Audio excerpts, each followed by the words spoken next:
Hello, everybody. Welcome to our arena open runs. Let's get into it. Let's see what the pool is gonna look like. I'm excited. I'm always excited and a little nervous. First, we say, can we get there with our goals? Can we maximize this goal and turn it into 2,500 gems? Answer, hell yeah, we can.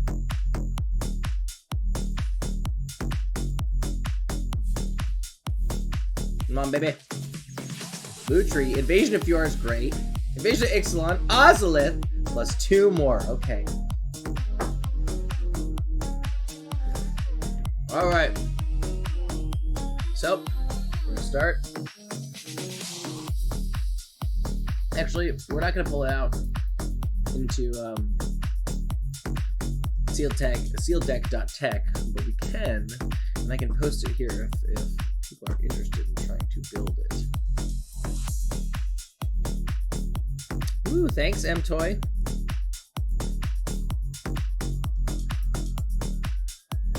Wow, thanks for the subscription, M-Toy. Oh my gosh.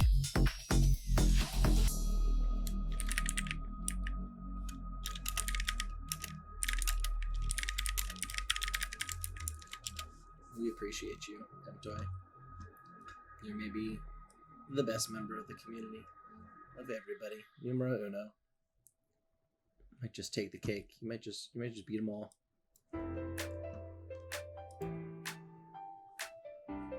Alright. Let's check out this pool, see what we got. Alright, so as far as white, we have double Norn's Inquisitor, which is great. Invasion of Theros, unfortunately, is a trash other rare to get, while our white is shallow and bad. But that looked like we had 2 premium champions, 1 premium. We have a premium champion. Captive Weird, great. Your Aerialist, great. Jatak is great. Premium champion, good. Tidal Terror and Astral Wingspan, all playables. No. Astral Wingspan becomes a little bit less playable as soon as you don't have any Cyber Cryptomancers. But there's a world where instead of a Cyber Cryptomancer, Negate can maybe play, be like a good impression of the Cyber Cryptomancer here. Okay, so let's see what we got going on.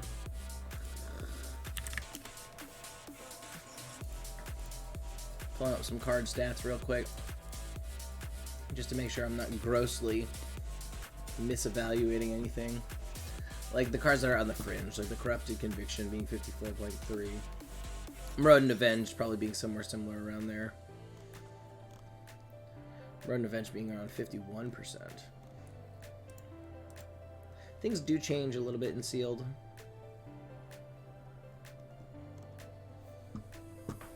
Alright, let's just pull in the cards we know we would play. Collected Nightmare. Completed Huntmaster is an interesting one, so I'm not sure we're really interested in playing it, but it's still got an over 55% win rate. And it's just a good 3, kind of fills the slot well with something that's meaningful. And dodges our opponent's removal.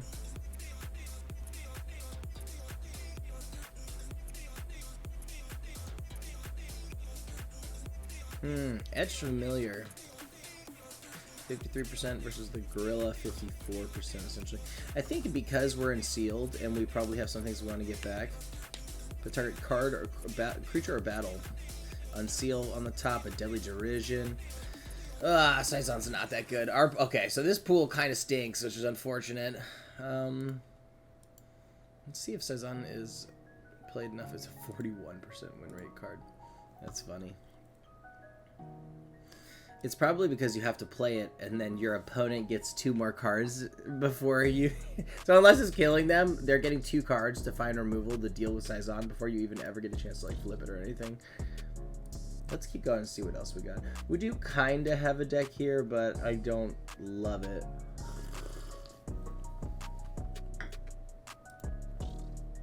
Let's go through and pull in everything here. Arcadia is playable. Prankster is playable-ish. Volcanic Spite's good. Scrounger's good. Dreadship's good. Nahiri's Warcrafting, I think, is fine, right? It's good. No, that's good.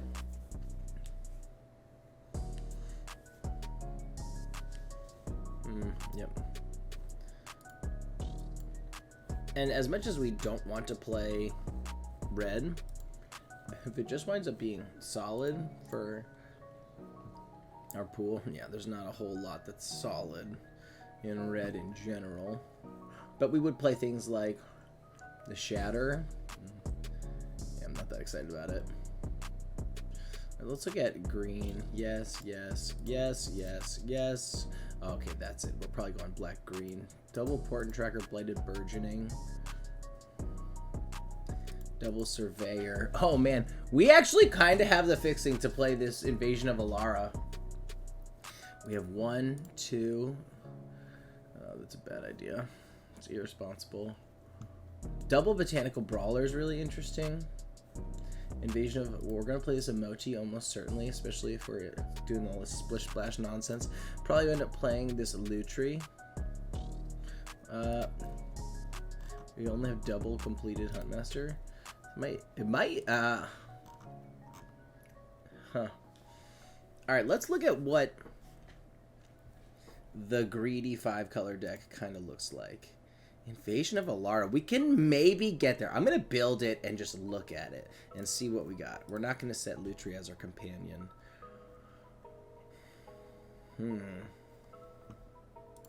It's a teensy tiny bit irresponsible, but we're going to look at it. Botanical Brawler is a very interesting card because it's just so good. But if we don't really have ways to put counters on things, then we have no way to like maximize it. Escort gets better and sealed.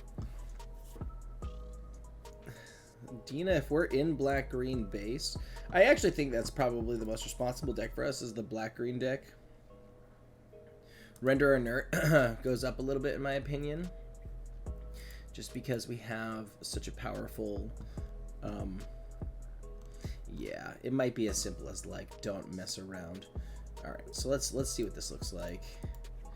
Champion, Wingspan, cut the Title Terror. We don't play the Invasion. We're not playing this red. We could maybe play, no, I was gonna say just the best red, but then we don't play Lutri. We don't really need this Invasion. We don't really need 2 Skittering Surveyors. Well, Blighted Burgeon, what are you really helping us do?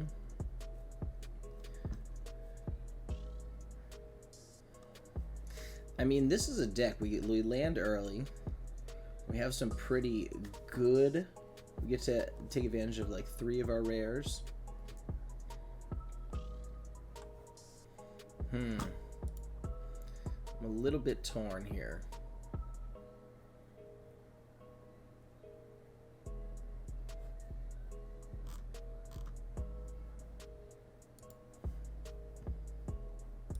I'm not going to play these lands.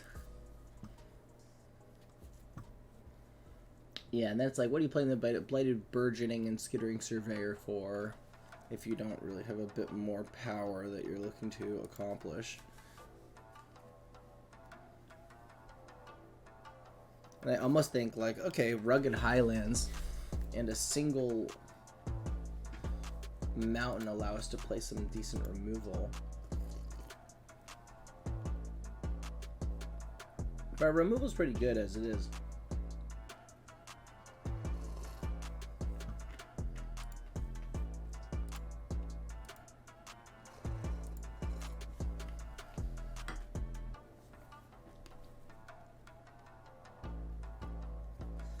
Another creature or artifact. We have a pretty good suite of removal here.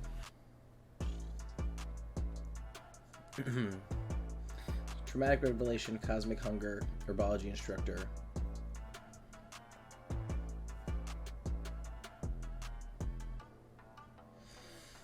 Ozolith is just like end game.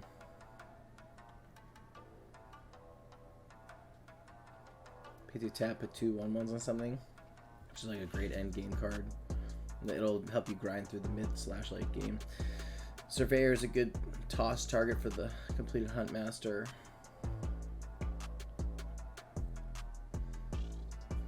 I do like that Render Inert flips Invasion of Fiora. It flips Invasion of Ixalan. Can potentially be removal, sometimes draw a card for opponent stuff. like that we're getting creatures or battles back. Honestly, this feels like fine. For a pool that is relatively underpowered, we got removal, we got a decent curve of creatures, we have strong battles. So I think this is probably the deck that is most responsible to go with. With double Botanical Brawler, though, it might be worth looking at white. So black is, 12 of our cards. So do we have 12 white cards to replace it? 1, 2. So we do 1, 2, 3, 4, 5, 6, 7, 8. Yeah, even that 8 is kind of shady. And the thing about losing green is that we lose like our fixing. We lose some good removal. We lose access to a powerful rare. I think this is probably close to it. Invasion and Ozolith, Invasion of Ixalan and Ozolith are just so solid that I think we probably want to play it no matter what. There are some interesting not includes, not interesting, but like things that we could consider in black. Like right on the line of playable are these Dreg Recyclers. Do we want to play that? The Flitting Gorilla is not great, but 2 reasons that we'd play it. It attacks our Invasion of Ixalan and attacks our Invasion of Fiora. We don't have a lot of evasive creatures right now. So ultimately, we need to be able to flip those, and if Render Inert will be able to do it, but we also want some flyers. We also don't... We have a bunch of ways to recur things, but the deck is not, like, gonna run you over in the late game. We have a couple of tools to do some late game stuff, but we kind of gotta hit the ground running. Removes the double Portent Tracker. I actually kind of like that the Portent Tracker also removes the counters, like it's a reach for battles, which is pretty interesting. Dina's also just not that good. Being a 1/3 interesting. Do we have anything that pairs with it? Not really. Herbology Instructor.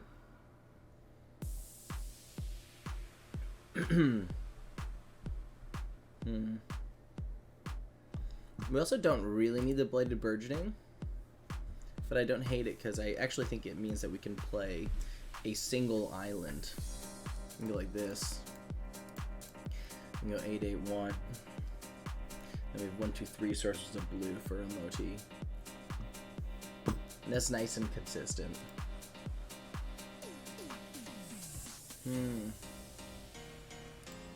only question is with Blighted Burgeoning and a black-white, so we have a black-white and we have a red-green, right? So that means that both red and white have an opportunity to get something in here if there's anything particularly powerful. Our 4 slot's a bit weak.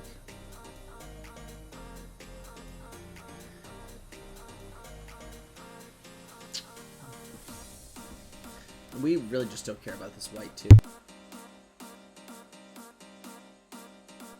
The Norn's Inquisitors are so good that it's definitely a consideration. I think it's like a 62% win rate card, right?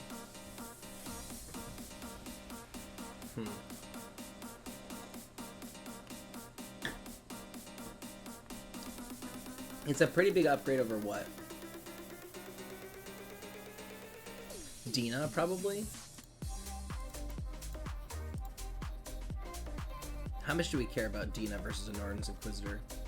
Dina is a 50 win rate card. And then we could like cut what? We can maybe cut, it's this early slot, 2 Portent Trackers. Like, I don't think they're definitely not bad, but I don't know if they're like, oh, I really want 2 of these type card. Like, I would almost rather do this and have 2 Norn's Inquisitors and then play one of here to just lands. 6. I don't know why it wants 2 blue. I still don't think we need 2 blue. And I also don't think we need 2 planes either. And I think we could maybe go with the other Skittering Surveyor also But 2 Skittering Surveyors is just kind of weak.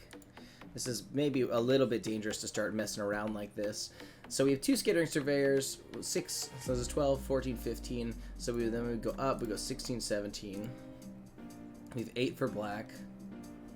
8 for black, 7 for green. 1, 2, 3, 4, 5 for white. 1, 2, 3, 4 for blue. I mean, if we're counting these for sources for the other ones too, then it's, you know, 1, 2, it's 9, 9. Okay. I'm not, like, absolutely hating that. The Norse Inquisitor is just such a pain for our opponents that I feel like they would really try hard to get rid of it. And the interesting thing is another creature artifact to incubate 3. So then we get to use the completed Hunt Master to like sack the Skittering Surveyors to turn them into incubate 3s, which then actually makes 4 4s. Like, okay, so we haven't really gotten power in this pool, but I think we are finding some ways to get the most out of it.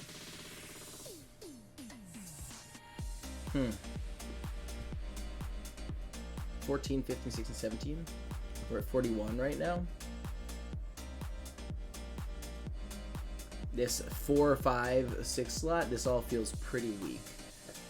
So that is a little scary. We have things to do with our mana.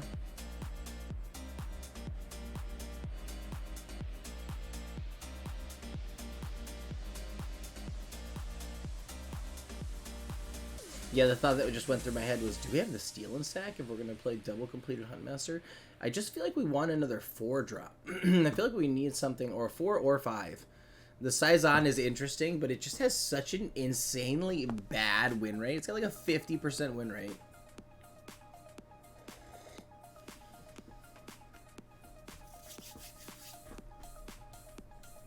So I'm torn.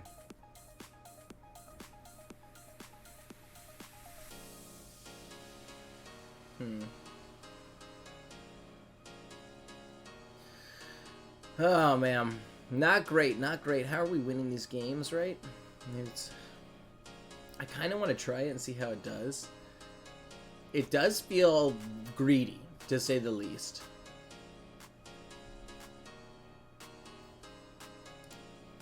But I really don't think it's that bad.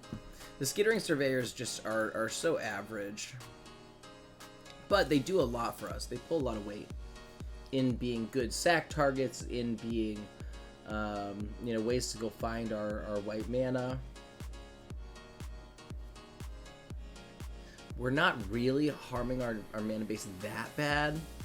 I'm okay with it. I'm okay with it.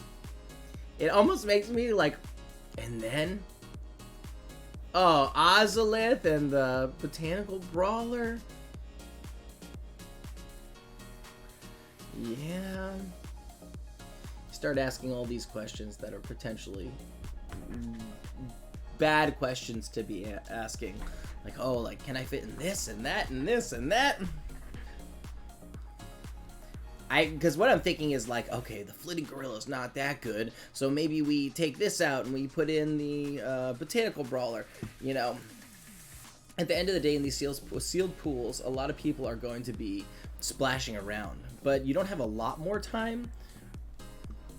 Double Norse Inquisitor here is a little shaky. Oh, we still have a cut to make.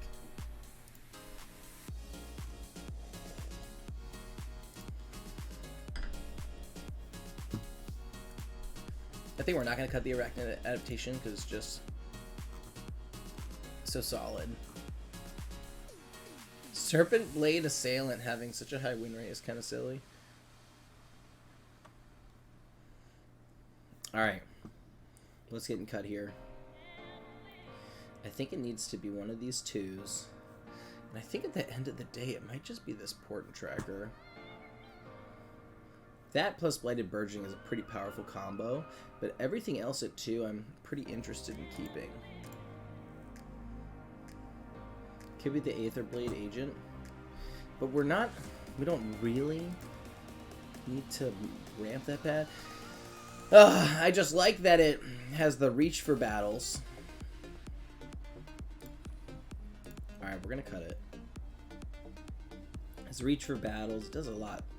8th Blade Agent, what do you do for me? You're kind of early removal. You're good combo with Cosmic Hunger. We're gonna cut the Port Tracker. I think the right answer might actually be like cut the Flitting Gorilla.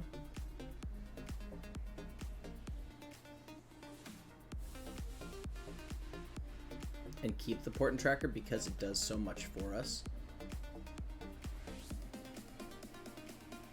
But the Flitting Gorilla also like has the ability to attack the battles in the way that we're looking for.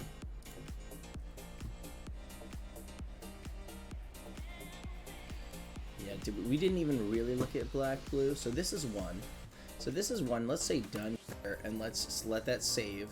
And now we can mess around looking at a couple of different builds here. I think the other build that we can look at is like, what does the ultimate greed deck look like? So we just take the best cards. I'd probably play this if I was doing a super duper greedy deck. Yeah, Botanical Brawler might just be like too greedy. Like what's just fine here? Huntmasters are just fine. Gorillas just fine. Ritter Nerds just fine. Escort I'm probably not that interested in, but just because we have the Unsealed Necropolis. So something like this, and what would they suggest for lands? So this is what like a super duper greedy deck might look like. But again, all right, what are we missing here? What else are we missing from like a crazy greedy build where it's just full 3 colors? We could do the Volcanic Spite. Interesting. Lutri.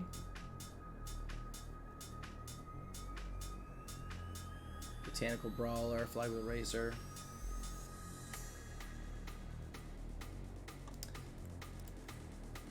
Yeah, this is tough. 4 colors. The thing is, I kind of don't hate this because the Tidal Terror gets to get played on 2, and then we can get it back with Unsealed Necropolis later.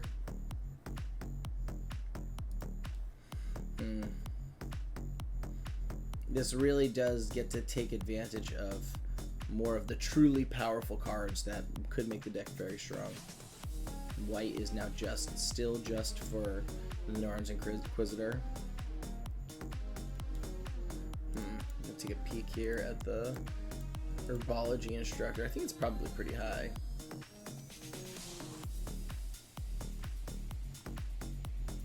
Oh, it's under green. I'm like, how is it not even have a 55% win rate?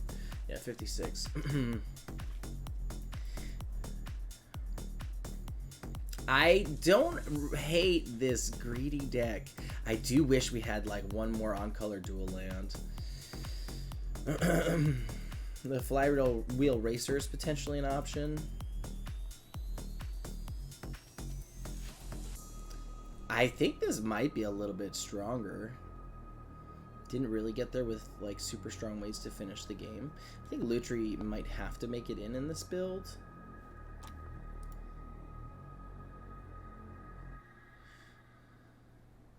The other thought is that we can cut the green and then we lose Ozolith and Invasion of Ixalan, which are 2 of our stronger cards in the pool. So I think we're interested in maximizing just the number of strong things we have in the pool.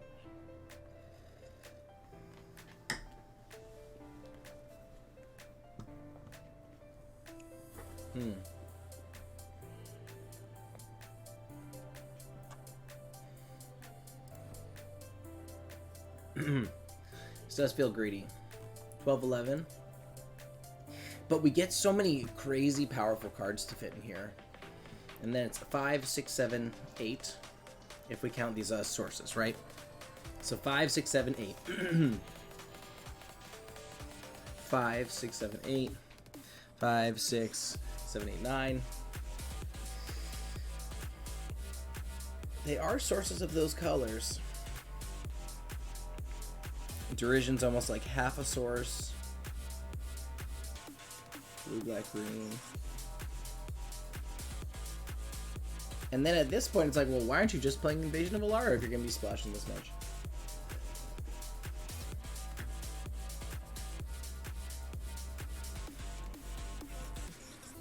What do we have to give up in order to do that? I really think like this seems insane. This seems insane. I don't know. I like to run greedy mana bases. What's the value of this? We get how many incubate tokens do we even get? Whenever it transforms into a Phyrexian, so that's not even when incubate flips. That could be whenever these guys flip too. So we have 3 others, 4 others, so 4 with incubate token. Sorry, 1, 2, 3 potentially, 4, 5, 9 things that flip into Phyrexians for Nora's Inquisitor.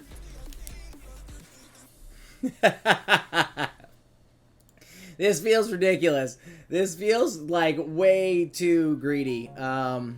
So it's 8 blue, 8 green, 9 black, 5 white.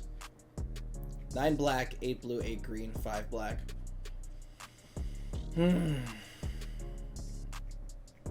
It's really how we fit all our strongest stuff into our deck.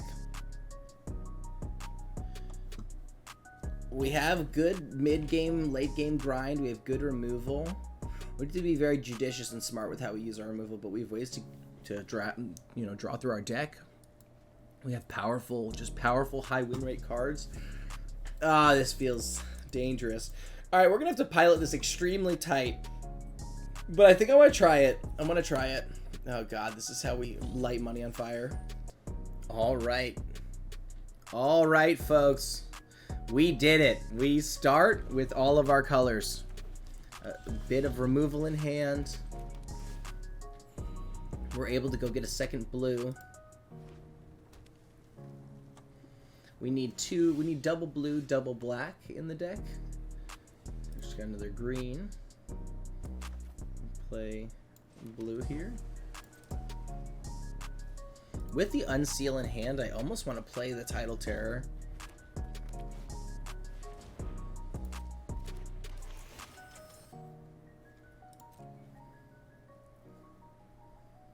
We play the Tidal Terror, we get to go get our double black, and we get to spend our mana. Yeah, we're going to do it. Just so that we kind of keep pace. Ooh, okay. We're doing it now. Now it actually doesn't really matter which one we get. It's a little bit scary that we're both taking our time like this, and part of me almost wishes that we had Invasion of Alara here to like go get now. So we've already got double blue, we've already got double green, we've got double black. So what do we have more of in hand right now? Black. So we're gonna get that. There's 2 of our cards. Don't love that.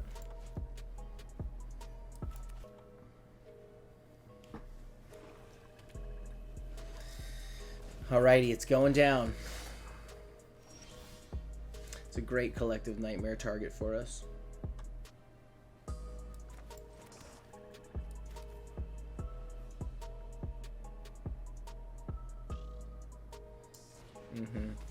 So if he goes to target the Karsus Depth Guard with anything that will give it 5 or greater attack, we get the Collective Nightmare and leave up Arachnoid Adaptation.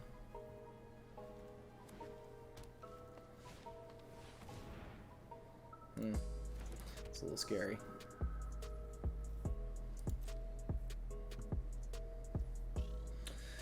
I almost want a Collective Nightmare here. And the next turn we get to flip and swing. We just don't really have to get rid of this. But I do like flip, swing next turn. I actually should have paid with the Skittering Surveyor there, because then I could have protected with the Arachnoid Adaptation. We're going to have to go a little bit slower, because I think in order to win with a deck like this, we're going to have to be super duper tight.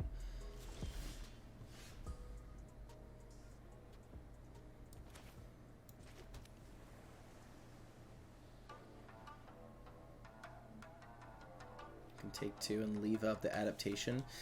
The only thing the adaptation does for us is give us the ability, like, we still get hit by the volcanic spite, which is not great. I think I like leaving this up. But then again, we can just get it back with Unseal the Necropolis if he kills it. But it's just so much mana spent. He's telegraphing a volcanic spite here, right? So if he is, and we go to Aetherblade Agent, we kind of get blown out.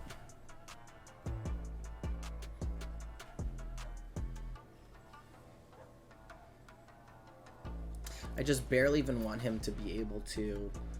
Like, I can't really bluff with Skittering Surveyor. I don't mind holding up Arachno Adaptation if you just try and spite at the end of our turn, and then we're able to protect something. Alright, so that moved pretty quick past him. So it's possible that he doesn't have it.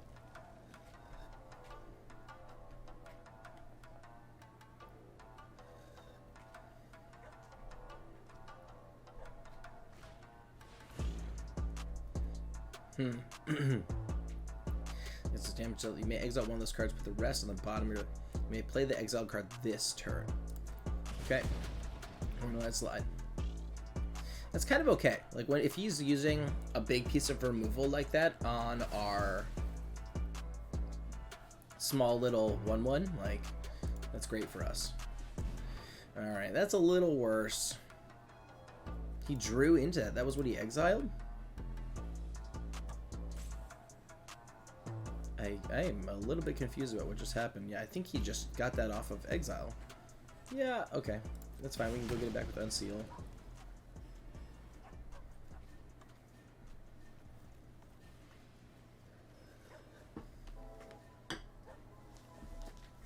Then next turn, we get to Unseal.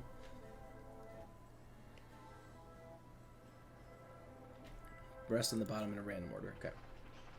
So it's exile. He loses this Fertilized Favor. Oh, he got it with the Kami of Whispered Hopes. So the reason this is good for us is because now we get to do 3 and then Unseal, get back Preening and Tidal Terror.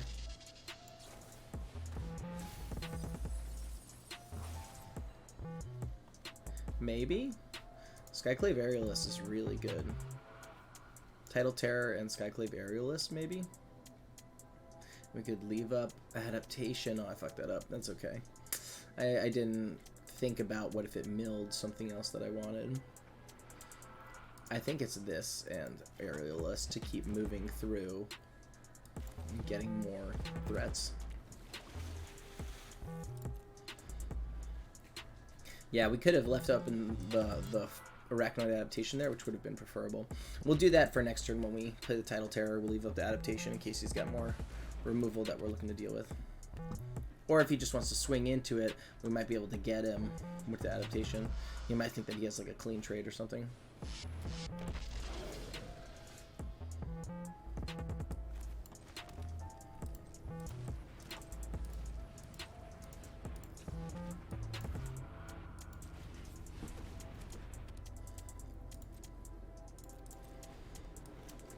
Now we have the Arachnoid Adaptation here to potentially get him.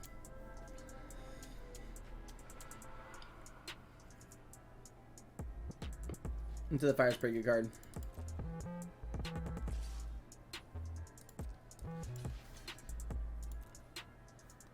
Oh, he doesn't seem like he has something. I guess we're gonna see.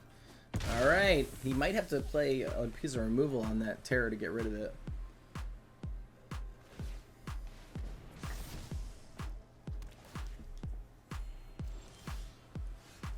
All right, we're looking okay right now. We might be kind of pulling ahead here a little bit.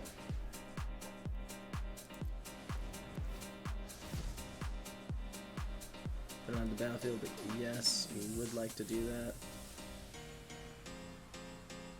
I think we have to start racing now.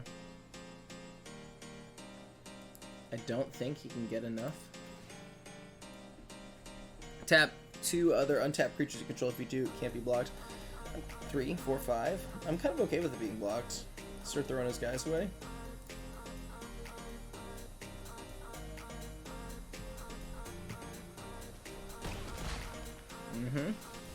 Okay. Yeah, I think at this point we're just racing. We've drawn so many lands, we're in good position to draw something meaningful.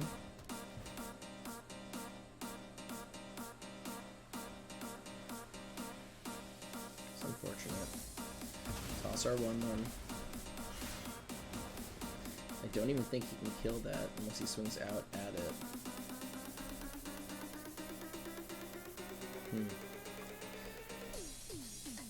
Honestly, roughly anything that we draw is a good pickup for us. We're gonna let him have that. We don't really care. Roughly anything minus a Skittering Surveyor that just gets us more lands, but that's okay. We get to kind of continue to thin the deck, which I like. And our deck is just like all gas at this point. No breaks. We will not decline. I would love for you to trade. We can only take 7 so many more times. Oh, Marauding Avenged would be a pretty big bummer. Okay, Vanquish the Weak. There goes most of his removal at this point.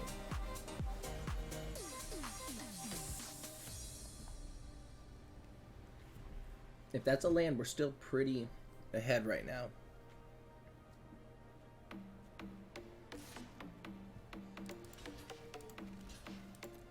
I'm okay with trading my 2 Skittering Surveyors. And now he still has to get rid of his Tidal Terror somehow, and I'm not really sure how he does that. Tangled Skyline is one way to get rid of it. It's a nice... That's good for us, though.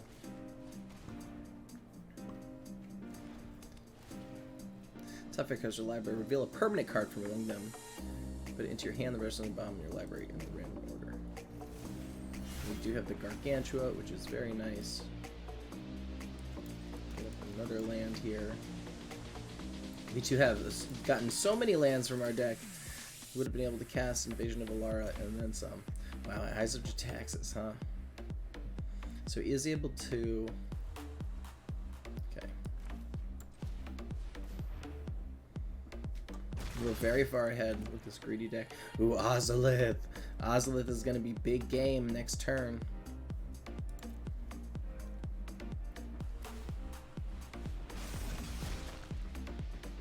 I'm a little scared of a 6/6.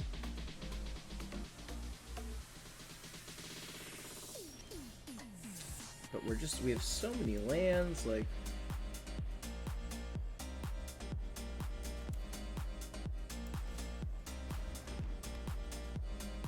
He has to double block our Tidal Terror.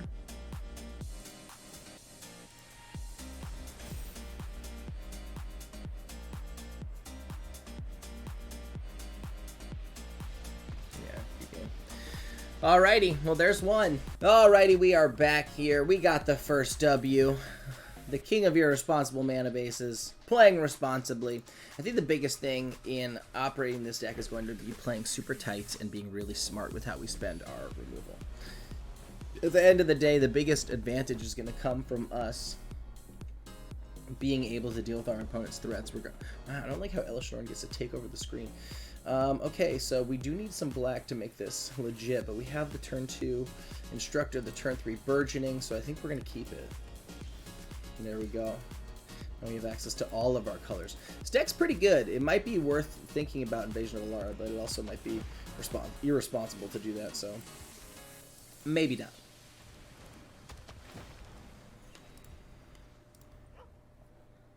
Got him with the nice one. We have the same card.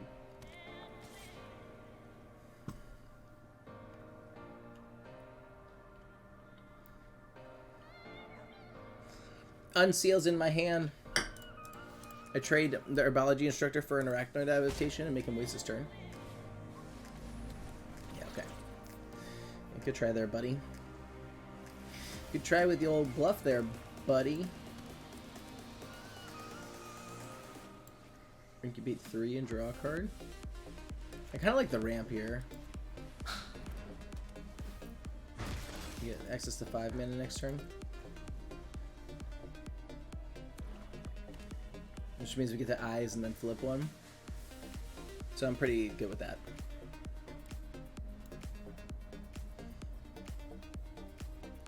Ooh, Okay, so tell me what happens here again. Whenever a creature becomes a target of a spell or ability, destroy that creature. Okay. So... is transform a target? I don't think it is. I think it just does it to this. There's nothing to target. Next turn, we literally get to play the Tidal Terror.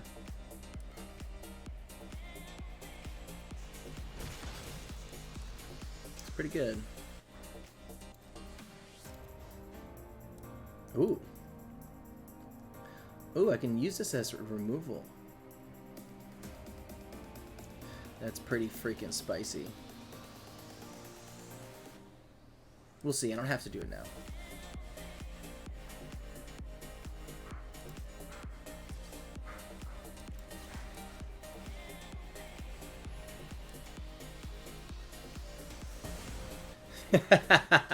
It's pretty funny.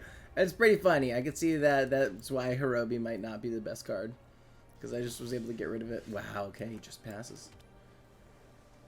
I also get to flip this now. I get to flip this and I get to kill his instructor so he doesn't get to flip his. He could deadly... You know what? I want him to cast. I'm okay with this quote-unquote blowout because I want him to cast removal on my 2-drop. Yeah, cast your Deadly Derision on that, then I get my Tidal Terror next turn. Like, sure, that's whatever.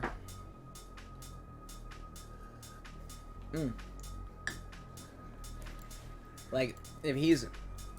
Yeah, I spent a bunch of mana and a full turn on that. Ooh, Vision of Moag's a little scary. And he gets to flip that this turn. That's a little scary. The tempo that I just lost is a little scary.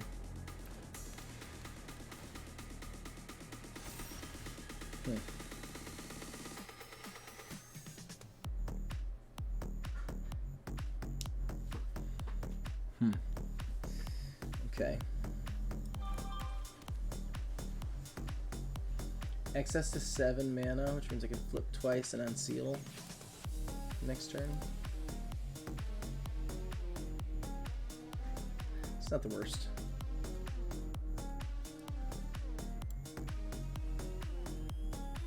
Play Tidal Terror, make him force him to use some removal on it.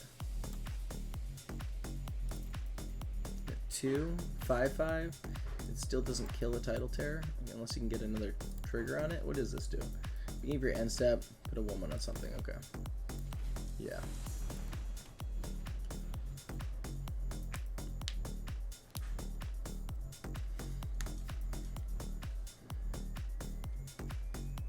I didn't realize how much double black we have. We actually have quite a bit of double black.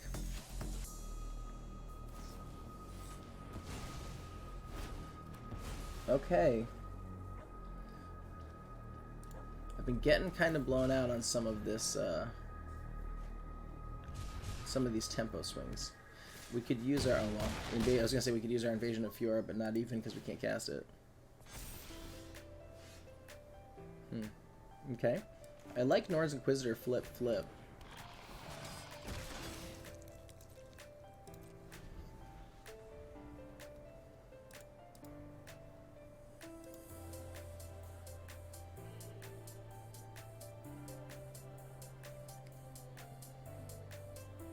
Because we really just need to start trading off on the board at this point.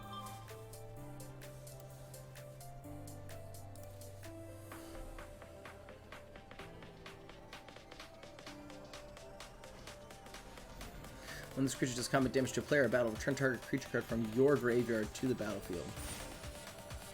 Okay.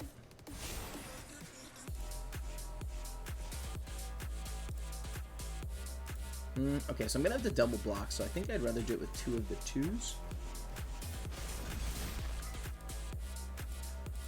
With 2 of the smaller ones. Just go 1, 2, and block like that. And go 2 for 2.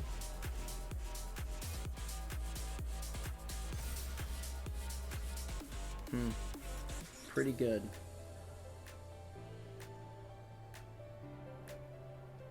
Unseal is an instant as well, so we can flip Cosmic and unseal next turn and get Norn's Inquisitor back if we want that. I don't hate that.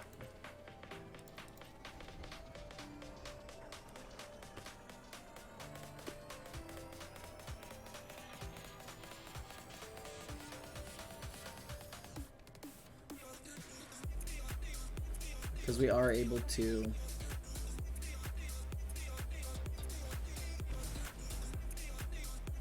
Okay. So when he goes to target, then we can do it. Okay. Now we flip.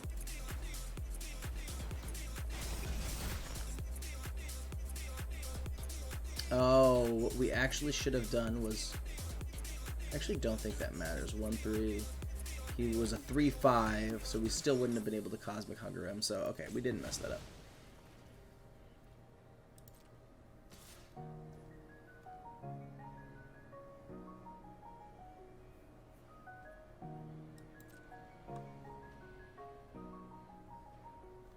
We're not going to block here. We're just going to take 5. I think we're going to... Oh. Oh, I wanted a pause. I didn't get any kind of pause before the end step. Oh, that's pretty good here. Okay, so we're going to actually do that now.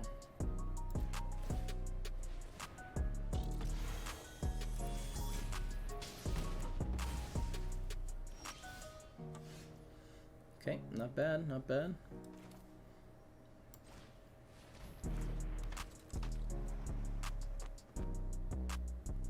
We're going to leave up the Unseal at the end of next turn. We kind of have slowly dealt with many of his threats here.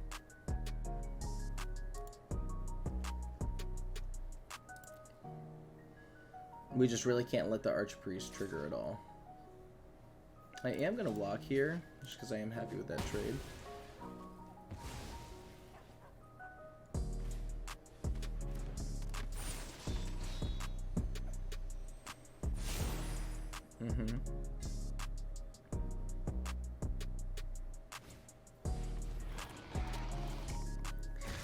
That wasn't that good. Those. Oh.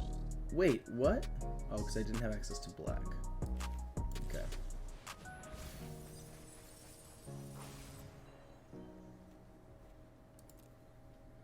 Access to 4 mana currently. I can Skittering Surveyor and Aetherblade Agent. I think unfortunately I have to do that. Just to get out another blocker there.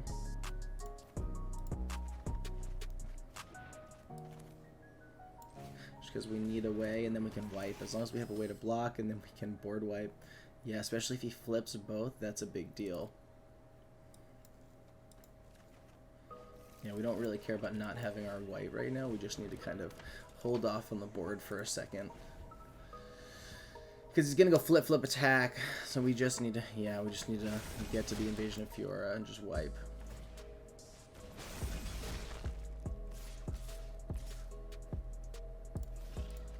Yep.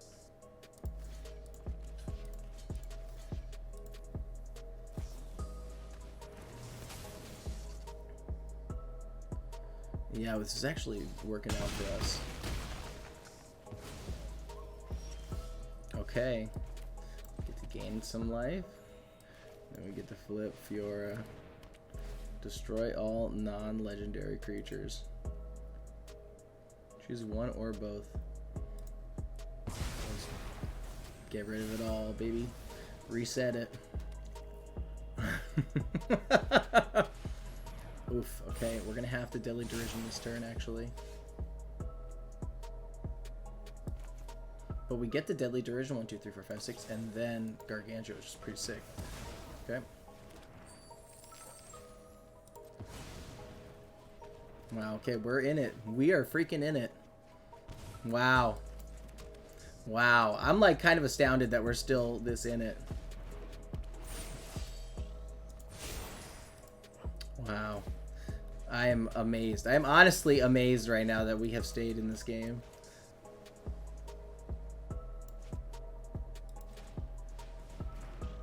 We're going to put the Ozolith counters on Marchesa when she flips.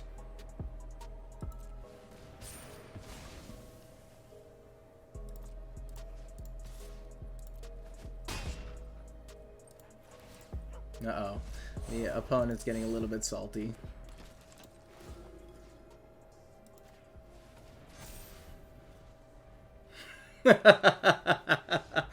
Wow. Alrighty.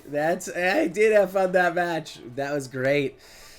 This deck is actually playing incredibly well. I think that there's a lot of fun to watch. All right. Wow.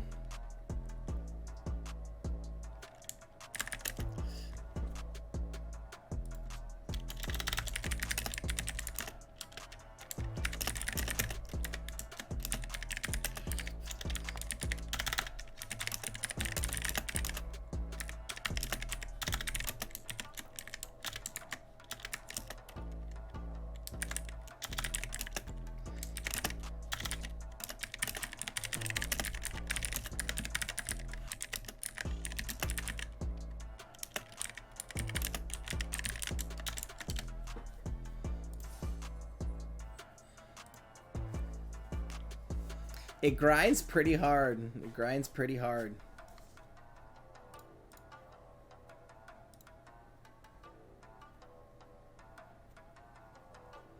Oh, okay. I gotta show the people. Alright, people in the Discord chat are asking for the deck. Okay, I'll send it shortly thereafter. Shortly.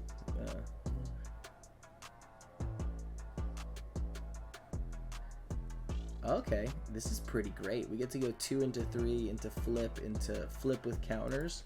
Yeah, okay. Or 2 into 3 into 5. That's pretty sweet. I think we might actually just go straight to the preening champion though, because just put the pressure on.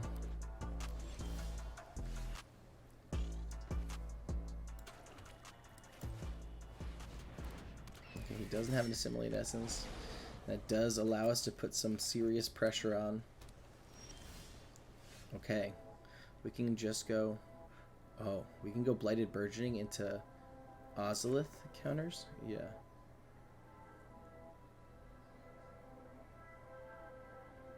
Or we can go blighted burgeoning into traumatic revelation, which I think I might be more interested in. I think at this point we really just want to know what's in his hand. Because he's just got a grip. This is the best time for us to do this. I feel like he's almost starting like got Nefara's Dispersal, right? Preening champion. Yup, he's got Nefara's Dispersal. We called it. He's got no way to play Kenrith at the present moment. Nezumi does not scare me very much. Vanquish, Ifara's Dispersal. So yeah, it's like if I try to put on anything,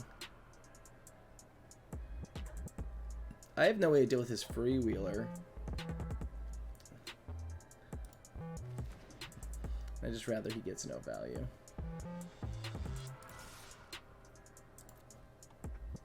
I don't even think the freewheeler's all that good. And then he's able to dispersal my token. Omen Hawker's a fine pickup here.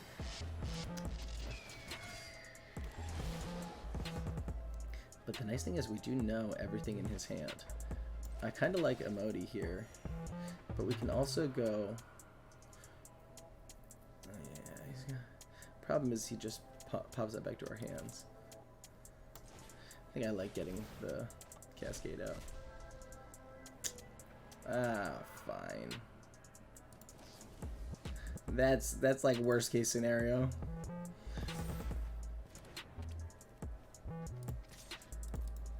As we hit a combat trick off Emoti, but then Emoti next turn we get to play Phyrexian Gargantua with Cascade, which is pretty big game.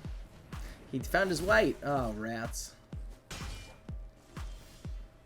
The Cascade here is pretty big game. I'm pretty excited about this. Let's go. Oh, wow. Yeah, okay. It's not great. But at least it deals with the Premium Champion. It's like we're getting the value of just like more cards being played than our opponent.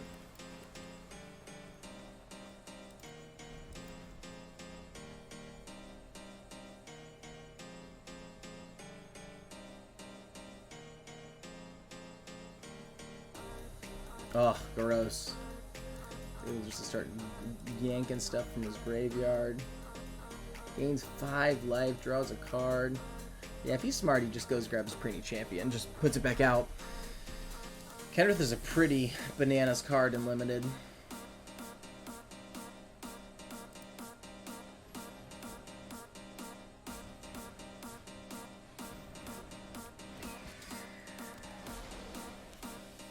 Oh, he did not. Oh, how did he do that?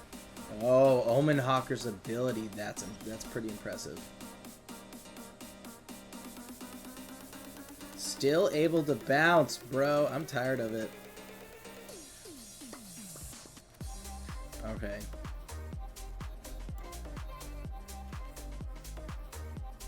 That leaves us 1, 2, 3, 4. Yeah, but we also have Convoke, which is pretty great.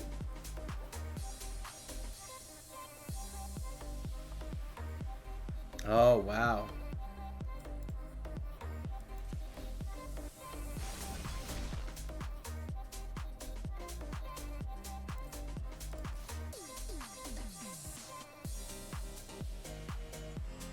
Oh, if he wants to pop this back to my hand, I'm pretty okay with that too.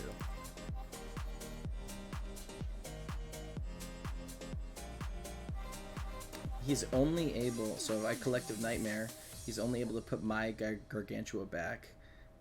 Yeah, that's pretty good. And then I get the Cascade again. Yeah. I get the Cascade and draw 2 off of the Gargantua again. That's pretty good. Which is really tough because we're both fighting for like these little lines of value right now. He's got the Kenrith though. It's like I gotta go find removal now. But now he's lost as far as Dispersal and I have Cascading. Okay, yeah. I can't actually stop this.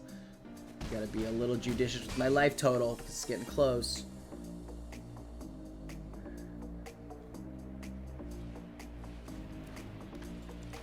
A lot of flyers, a lot of flyers. I'm a little scared. I think we gotta do the Cascade on this. Oh, that was the Invasion? Orange Inquisitor, okay.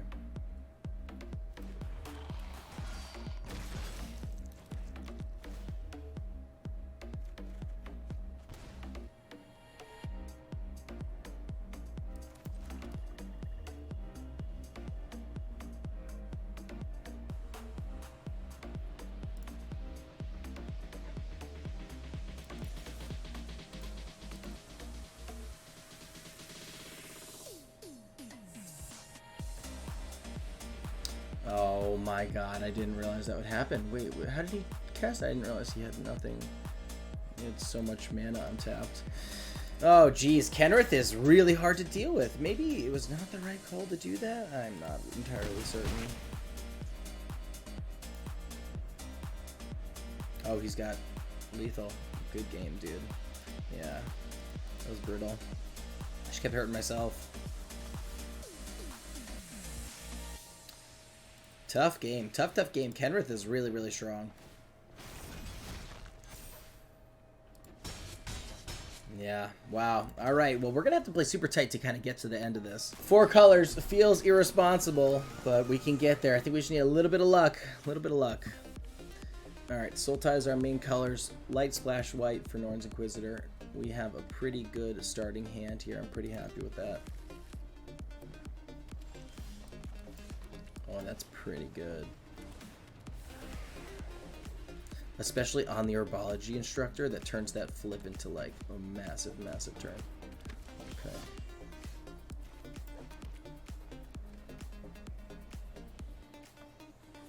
Don't love Finn.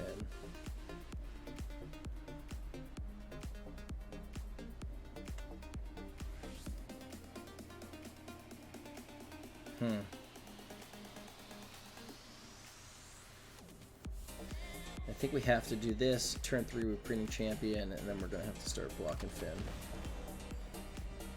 We're not scared of Finn yet, but the poison counters are problematic, and there is enough Death Touch in the format that I want to deal with that as soon as possible.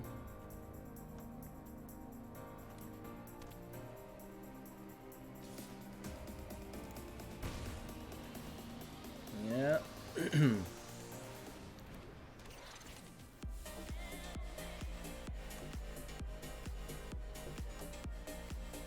You know, land or double face card. Takes a land.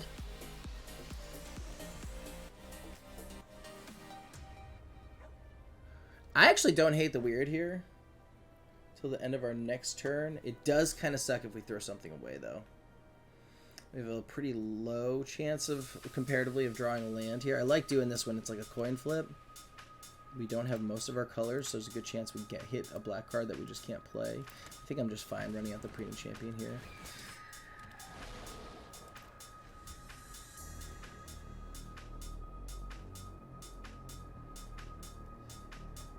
I think it might come down to like Arachnoid Adaptation on... Yeah, sure.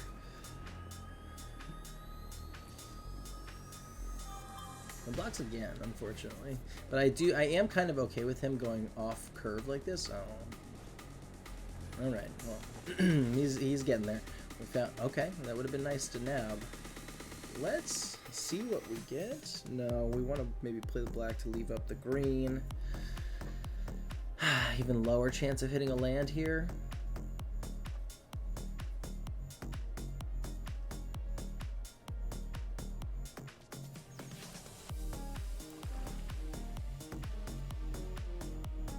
I actually don't hate Aetherblade Agent Ozolith. And then I would trade Aetherblade for Finn in a heartbeat. And then we can start making things juicy. And he's like, oh crap, I gotta read Ozolith. I haven't seen it in a while. And now that he actually just played Atraxas Fall, it kind of makes it a much... That's Ozolith is the target you want. Pretty Champion's very good, but Ozolith is what you really want to kill there, unless he's got multiple Atraxas Falls. This is looking good. He's got a lot of lands in hand. We don't have removal, but we do have a couple... Alright, really, really good for us. Okay. Put it on the blue. Yeah.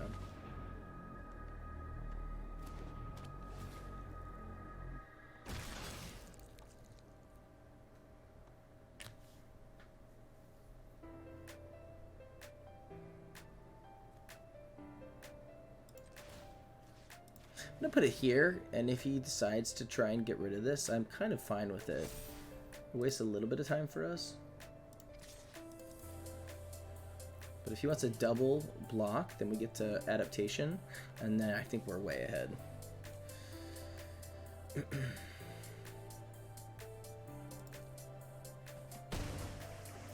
We've stopped his advance with Finn.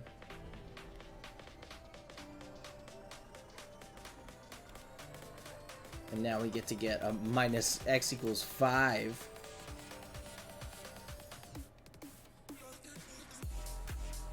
Alright, let's go. We're in good shape. Big time. We have 6 mana. We could just flip the Herbology Instructor, kill Finn. Let's try that. I'm kind of okay with maybe getting blown out here on that. Alright, let's see if we get a little lucky. If he can't remove this, it allows us to kill Finn and continue pushing forward, which I think would be a pretty big game. And I like making him use his removal on like the things that are on the board for us. That's okay. That's okay. We can go get that back.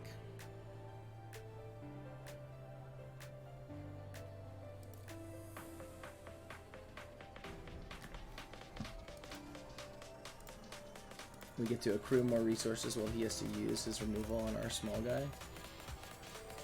That was also a removal spell for us, though, so I shouldn't discount the fact that that was somewhat important.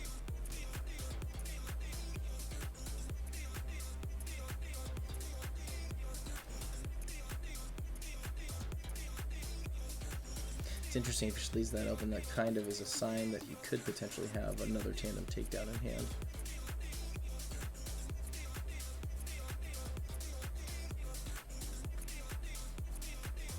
I kind of want to go see what this Captive Weird will get us. Because right now, real permanent from among them puts your hand. Versus something, anything. We can play double black, we can play the white.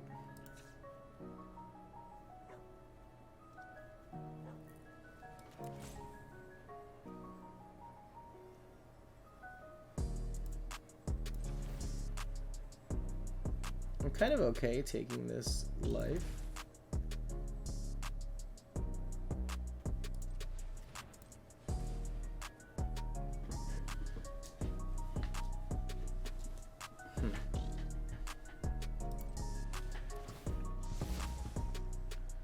Okay, that's pretty good for us.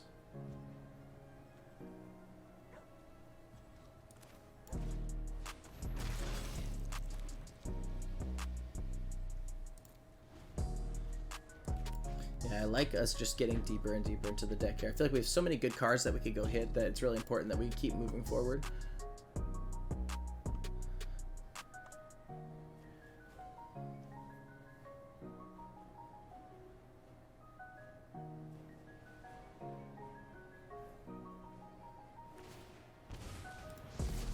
It's kind of okay too, like we just double block that.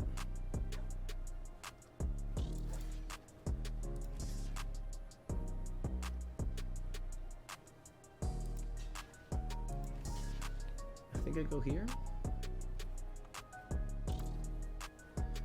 And if he uses a trick, that's kind of okay.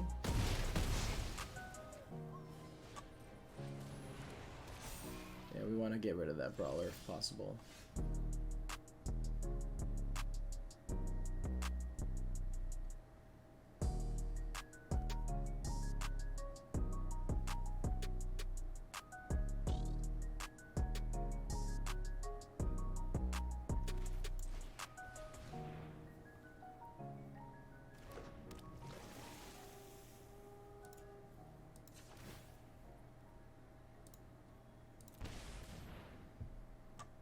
I feel like there's a really high chance we hit land here, actually. Okay, Deadly Derision's an awesome pickup. I'm happy about that. Get a 2/4 blocker. He's running out of cards in hand, and we're kind of just like starting to steamroll ahead. He's kind of just getting a bunch of 1/1s and baloney. Yeah, I mean, I'm happy to trade here.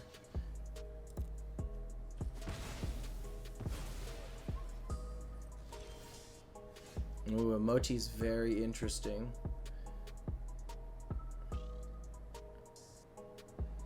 I also like just putting him on a clock where it's like, let's go win. But I also can play Invasion. I can Ozolith. I can flip the Invasion. So, okay, I have 6. So I do 3, 4, 2, 2. Yep, okay. So we do here.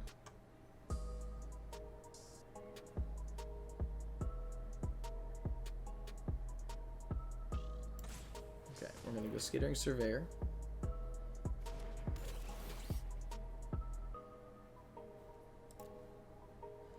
So we're going to go get another black. It looks like we need. Yep, okay. So we're going to play that. And we have the Invasion of Ixalan. Draw us another card. No reach. We'll grab another Skittering Surveyor to just keep drawing us cards. And we do Ozolith on the Skyclave Invader. And then we can flip the Invasion of Ixalan this turn.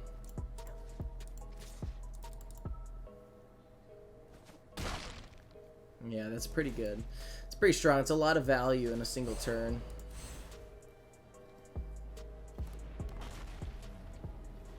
We have removal in our hand for whatever he wants to play. Yeah, that's not great. I don't love it.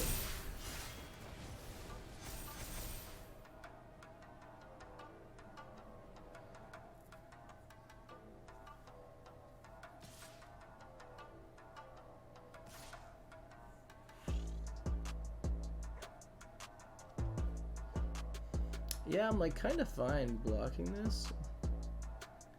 I'm just gonna Deadly Derision. Trade there, block, Deadly Derision his brawler, and then we kind of win, right? Trade there, block. And the game's just like over.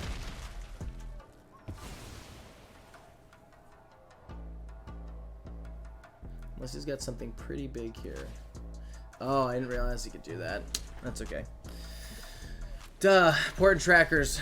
Good cards.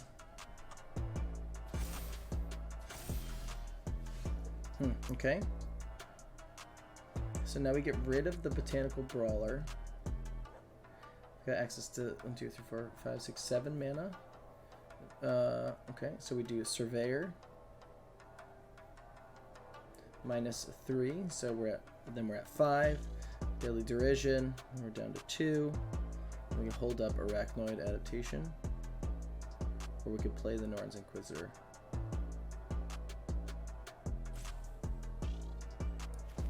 I think the single 1/1 is not that scary.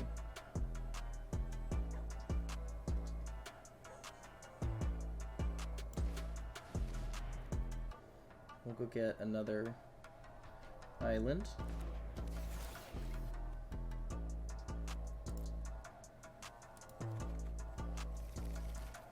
We get to play an island.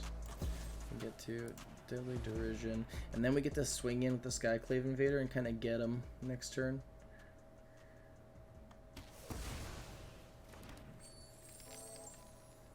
Be a pretty juicy gotcha moment. Because we'll get to block the Dryads and it'll kill them. That's pretty good, actually. Okay.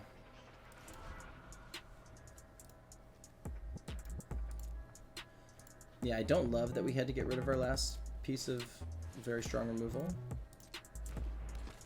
But we do have the Tidal Terror to start to sneak in damage.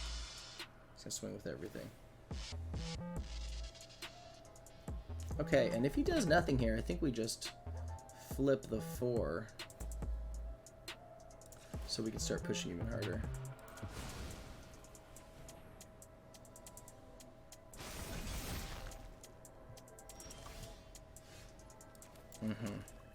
So now we have access to 9 mana.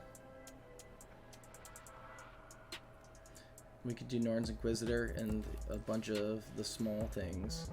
Yeah, and just keep pumping up our guys. And now we get an opportunity to flip here. Make it a meaningful attacker. Yeah, and then we get to Arachnid Adaptation, whatever he decides to block, if anything.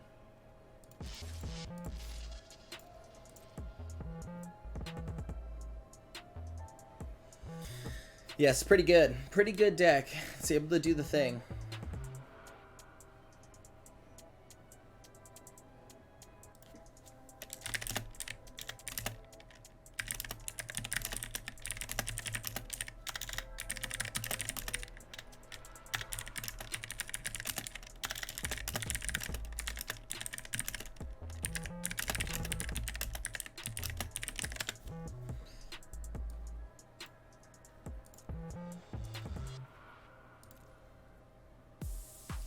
I think we try and save this here, actually. Oh, that was my mistake. That was literal lethal. Woof. Come on, Michael. Never leave an opportunity there.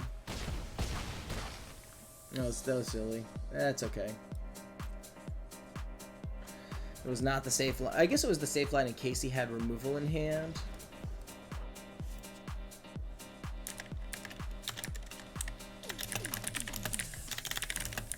Alright, 3 and 1.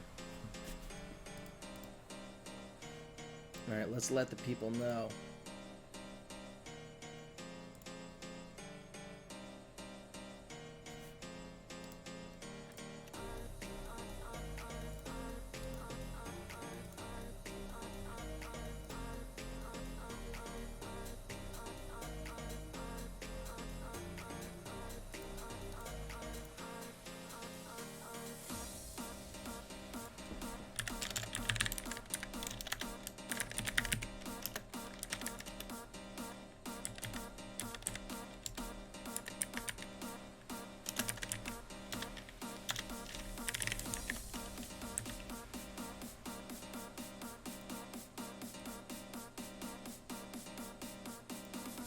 Alright.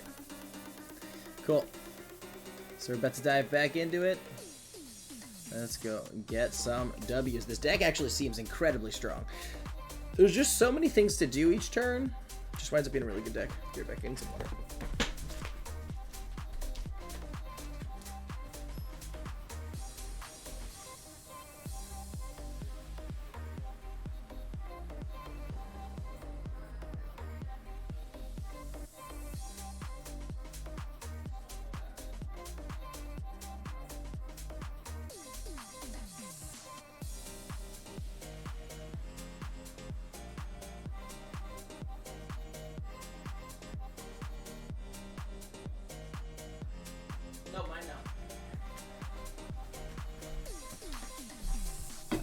Oof, this is kind of like a trap hand because we don't have anything to do. Like, we have removal, but if we don't get a green, we have most of our colors. Green is pretty abundant in our deck. Like, there's only 5 forests in our deck. So it's not that abundant, but there's 5 forests. There's 2 Skittering Surveyors. So it's a 21% chance of drawing a card that we need. This really feels like a mole. I'm gonna keep it. 21% chance of drawing a green. It'll go up 21, 23, 25-ish. So it's probably something to like that's probably close to a coin flip in the first 3 turns of draws. I think we're gonna mulligan just because we can't stumble and just lose immediately. It's better. Title Terror, we get to... Okay, opponent took a mulligan too. So we're going to keep this 6. I'm going to toss the adaptation. It's just not direct removal, and the rest of the stuff seems like it at least does a little bit more. We can toss the Title Terror. We turn 2 Aerialists, which is pretty big. Okay. We got this. A bit concerned. Alright, we really would like to hit... Oh boy. I think I'm still going to get this out. Because I want to be able to push against... He's going to be able to attack with the Acre Drinker. That kind of stinks. Okay, so it's just 2 mana, 2 damage. Okay, not bad. We got there with the... Blighted Burgeoning does what for us? It allows us to double spell next turn with Instructor and Cosmic Hunger if we like desperately need to. Or Instructor flip Incubate token probably makes more sense. You can only attack this for a small amount.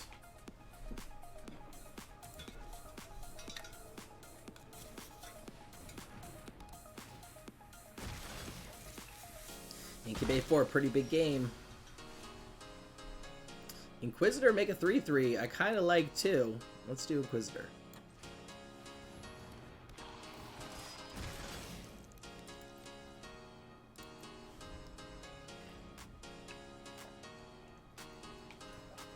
I don't love that he gets to make a 4/4 and then attack the invasion. I think we just kind of have to let that happen though.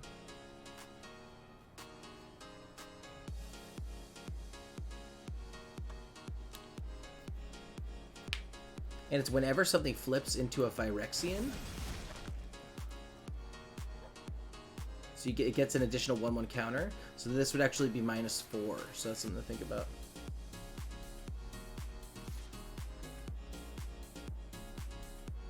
If we're not going to block, it probably makes sense not to flip until the end of the turn.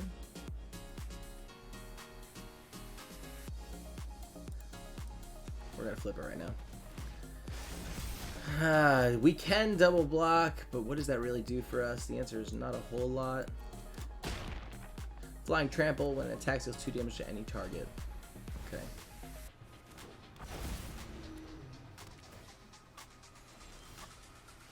Oh. Flip? So Inquisitor flip 2 and he kills one of them? That's unfortunate.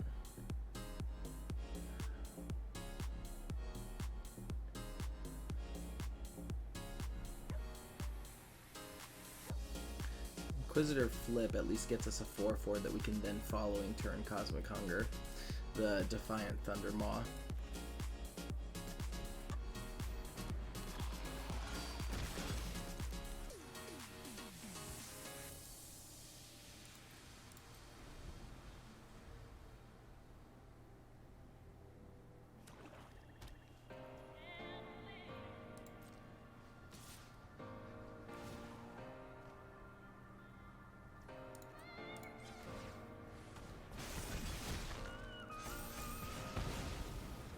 Thank you, Norse Inquisitor. You saved me 2 life, and you've done your job. We at least get to Cosmic Hunger, the Defiant Thundermaw now. He doesn't get to do that this turn, though. Okay. So I do think it's important that we go check out what's in the hand. Okay. We need to know what we're stacking up against. Well, crap. At least we get to incubate 3, aka 4. Well, okay, we know he's not working with very much, and we have a pretty sweet hand. Our instructor actually does kill his 4/4. Oop. Apologies, I just ripped out my headphones as my foot started cramping. I think we need to just chill on defense here. We are actively looking to trade 4/4s, though. We have to take this damage, unfortunately.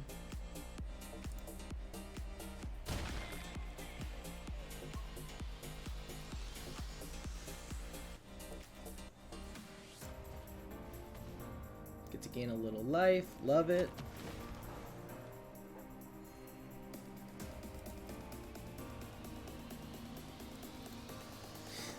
I don't love that we're giving him a whole bunch of chances to draw more cards here. Sure, yeah, that's a good incubate for him. Just get to keep doing incubate shenanigans.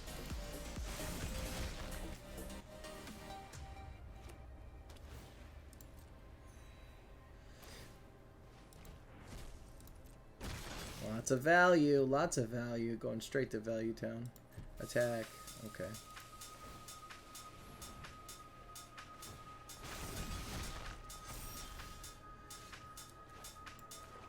Here we go. We're gonna Isaac tax this right here. We get to get another 4/4.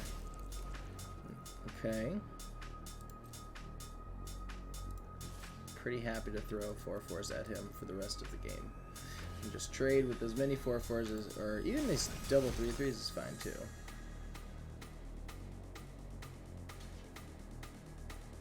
Sure.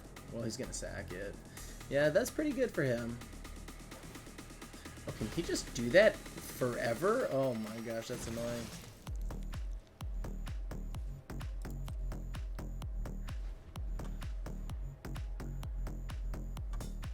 Can't do it twice though, so okay.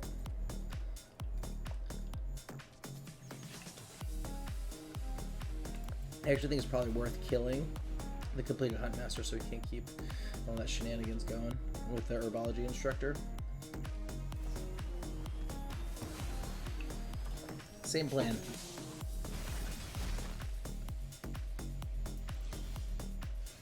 Oh, that's pretty darn good.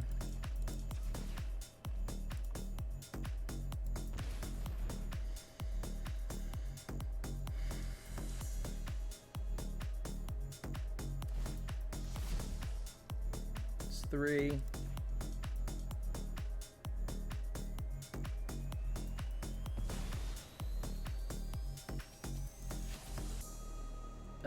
How much value does he get? If I swing all, he makes 1, he gets to eat the Malady Invoker, and then trade.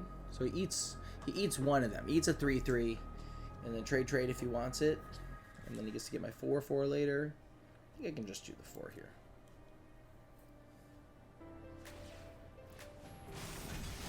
Trades. It goes 3/3 and 3/3. Yeah, that's fine.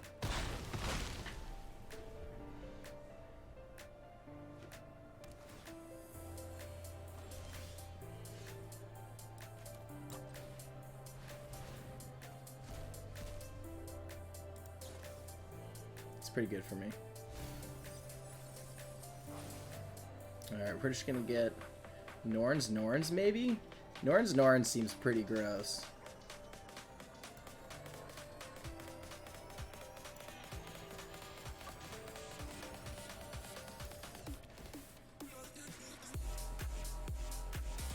Gets free, eat, and then a trade. Then we Norns, flip. Yeah, we gotta now we gotta get aggressive here.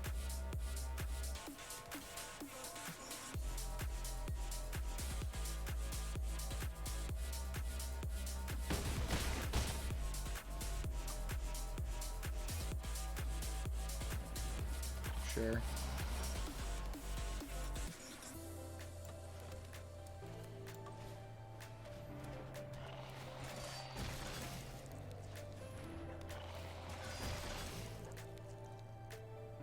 Flip, flip. We'll flip you for sure.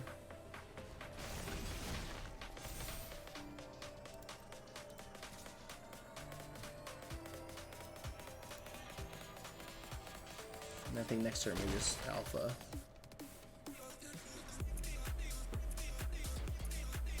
Okay, got his own Norn's Inquisitor. Oh my gosh.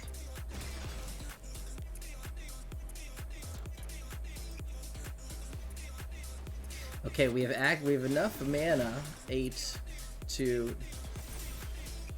Oh, Premium Champion's pretty good. Yeah.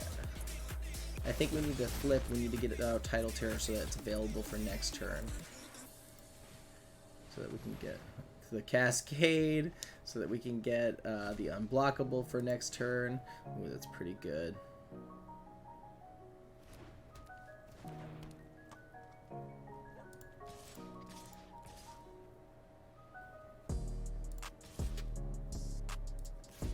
Yeah, I think we're right about there. Let's do the math, right? 4, 8, 12. 18. 4, 8, 12. Plus 9. 21. 23.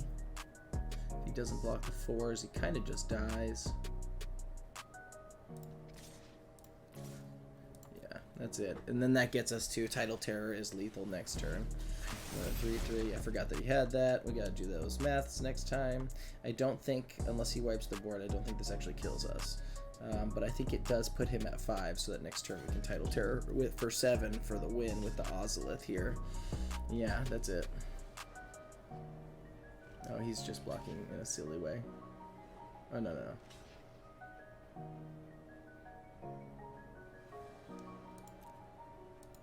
Yeah, okay. Yeah. Alrighty. 4 and 1. Let's go get that chip. Alright, we found a match. Let's go get the W. I just did a quick music change. Something I think a little bit more calm. As a stream look, we're looking good. Ooh, this is a good hand. Opponent goes first. It feels a little slow, but we have access to all our colors. Alright, if he's white, blue, knights, it's going to be pretty good for him.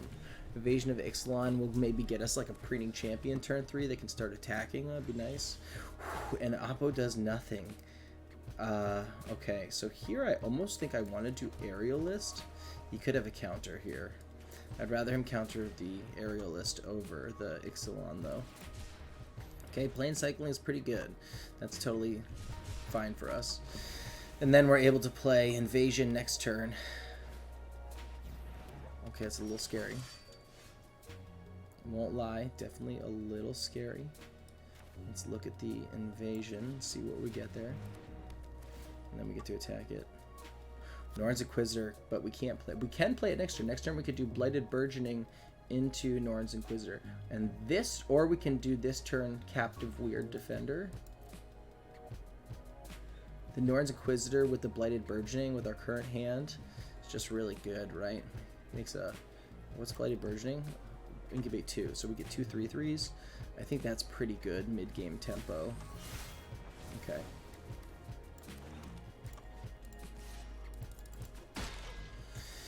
Alright, we're gonna let him hit us with the Zephyrian Lancer. Then next turn. Oof, okay, I think that's a soldier, okay, not a knight. Okay. So now we've got a pretty good turn here. We'll do one of the, we'll do this black guy, the swamp here, and then we're gonna first, let's go here and attack to make sure that our guy gets indestructible. Doesn't really matter. Oh, ooh, it's actually super interesting to leave it up for the Cosmic Hunger. Because then we get to Cosmic Hunger and block, and he'll have indestructible.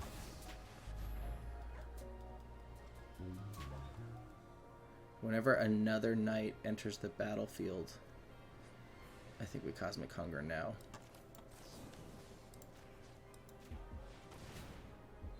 Give him indestructible. He will be able to swing with the Bola Slinger, but that's still kind of okay. We have a land for the Phyrexian Gargantua. Oh, we don't. We do have a. Oh yeah, we have the land. So I was saying we have a land for it.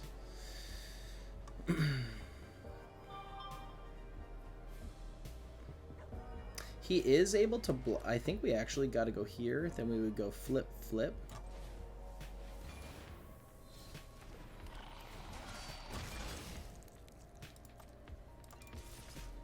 Okay, I think we gotta start pushing. Alright, this gets Teferi, right? Draw 2 cards, then discard 2 cards unless you discard a creature card. Get an emblem with knights you control, get +1/+0 in ward, and then tap X untap. When you do shuffle, target non-land permanent opponent goes. Listen to its owner's library. Okay.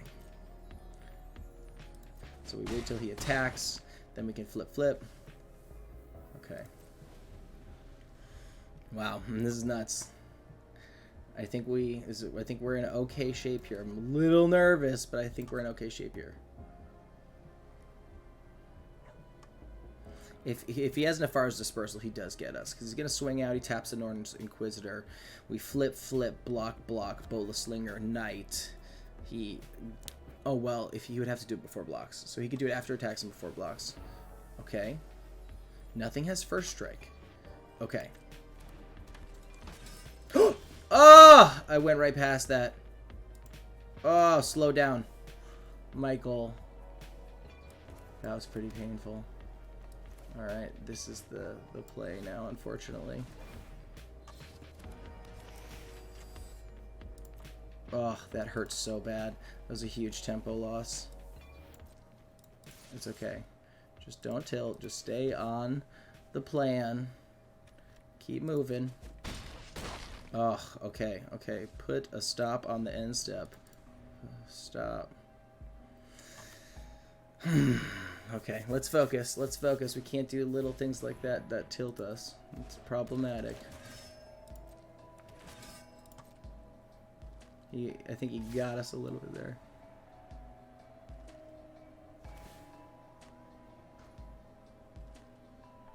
That sucks. Alright, so they're both coming up now. We're gonna trade with Quendi. Be great.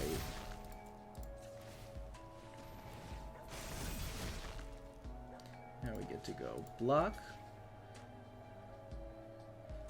Go block, block. And then we unfortunately have to say, yeah, you get it.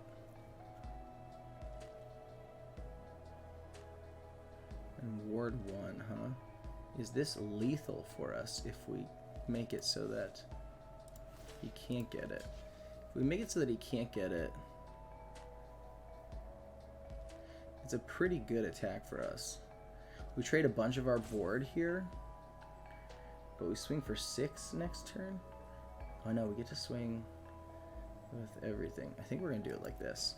Just prevent him from getting Teferi here.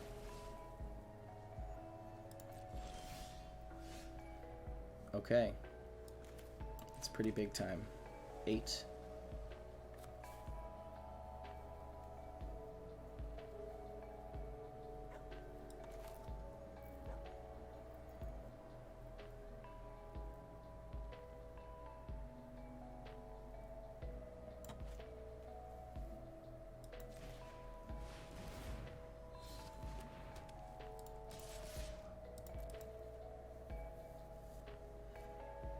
He might double block just to deny some of the damage. Yeah, I'm cool with that.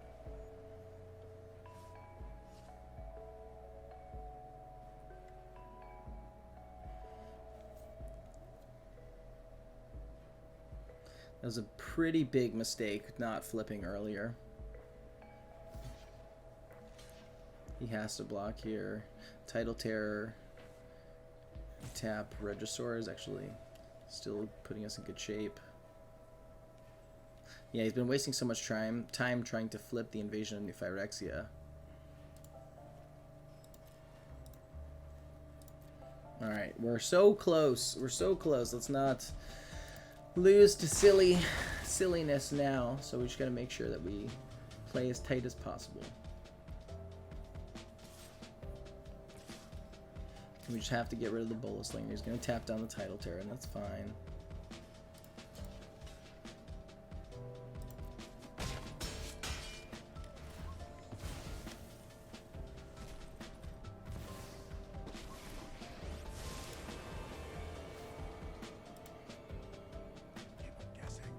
So then he discards a creature card. And I think we should be in pretty good shape here. We get to play the Gargantua. We get to draw 2, 3. So we have 8 mana. So we can actually play the Skittering Surveyor, get a land, and then play the Gargantua.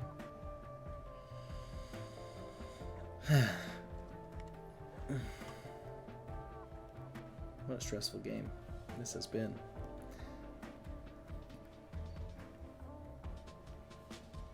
We have to plan as if he has Nefar's Dispersal in hand, because I think that's what's going to set us up to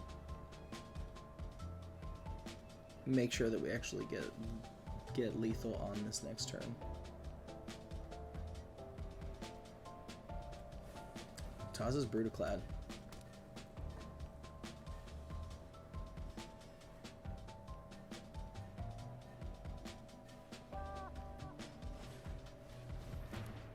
Okay, he's just looking to get some more blockers here. It's a very interesting draw for us.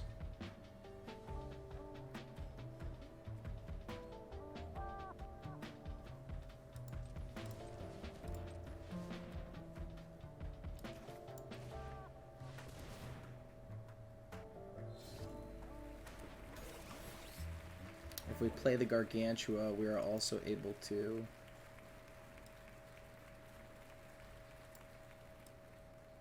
swamp here. We're also able to tap Gargantua and the Skittering Surveyor for the Tidal Terror's ability. Let me swing out at the face.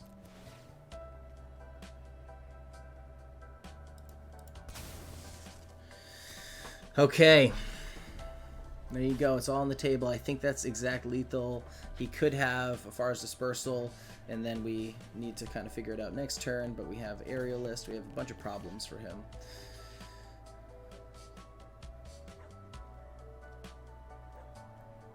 Kind of seems like that's the case.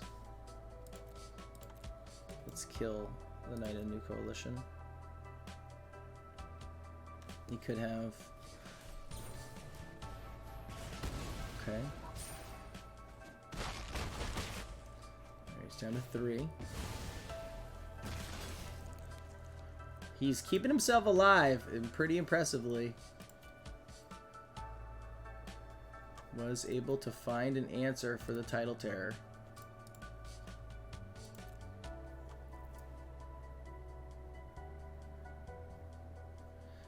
He's got to just draw cards again. Teferi's good. I feel like this card is very good. This card's good, but I mean, it's not, when you're this far behind, I think it's going to be really hard for him to come back at all. That's kind of like I give up, right?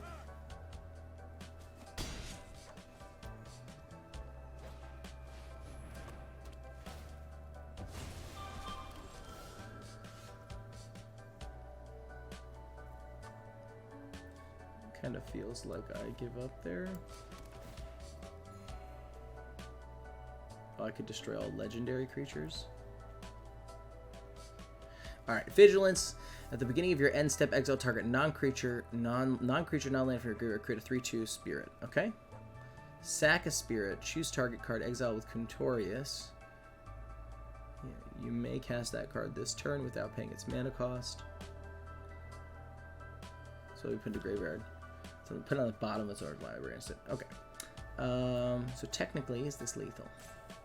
I think we have to play Envision. Destroy all legendary creatures. So we just destroy Quintorius. Legendary. It doesn't seem like he can... Okay.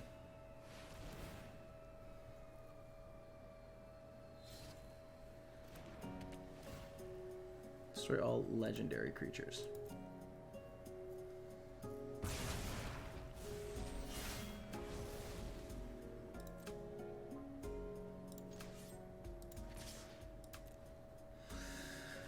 Alrighty, we got there. We got there. 5-1.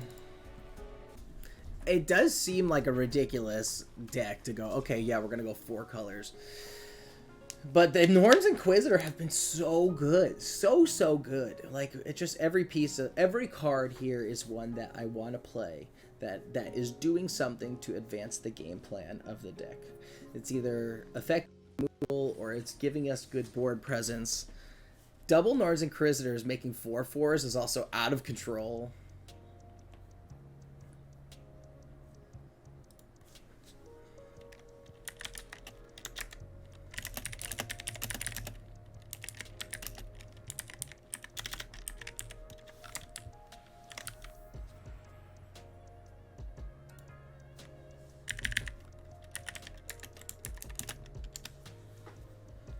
Okay. I don't hate it because we have the Traumatic Revelation and Collective Nightmare. So we can at least deal with, like, whatever's the most immediate threat. It's another potentially questionable hand. It's a little scary. Our opponent did mulligan, so that's actually pretty good for us. Blue and red. Ooh, okay. So now we got Traumatic Revelation into Preening Champion. That's a pretty good start. Opponent's like he's struggling and he plays a 2-drop. That's fine. We'll be able to get something actually meaningful here. Okay. Ooh, Hoarding Broodlord is our only option, and I'm okay tossing that. I don't love the fast start with Rouse Reinforcements, but we're going to be able to get out the Preening Champion next turn. We're probably going to do some trades with it. Maybe unseal the Necropolis. If he goes to flip the Prankster, we get to collect. Oh, okay. Interesting. If he goes to flip, we could just Collective Nightmare. It seems like that's the only thing he can do. So he plays the land, he goes to flip, then we Collective Nightmare, we take 2. Then next turn, we get to Blighted Burgeoning Norn's Inquisitor. That's pretty good. Yeah, we already have the lands for it, too. Okay.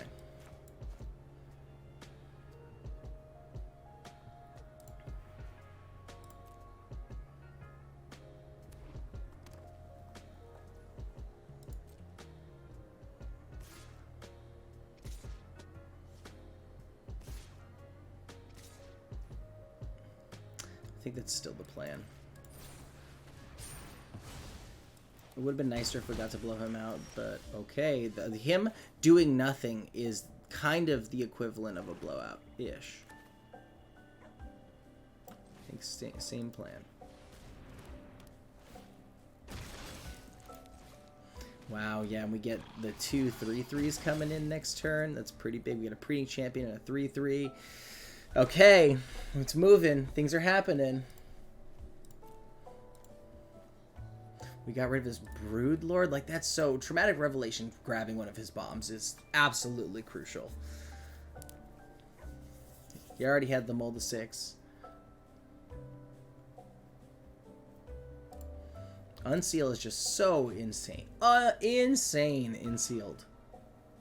No blocks. You win. Taking my money. Okay, we can only do this as a sorcery, which is good for us.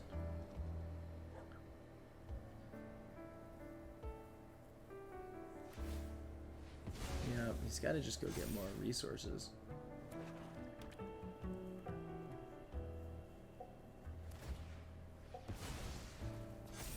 This is risky. He's really going all in here. Get access to 6.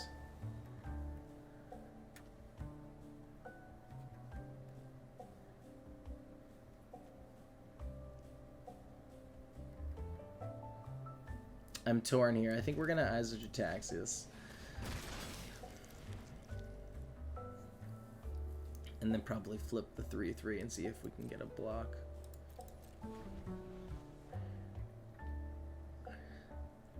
We could have just played Preening Champion there, blocked with the 1/1. That probably would have been equally as effective. Dang. Okay, we're gonna flip here. That's fine. Make sure that we get the additional counter on it. I think he can sack an artifact, or... That's actually kind of fine. If he's using removal on that...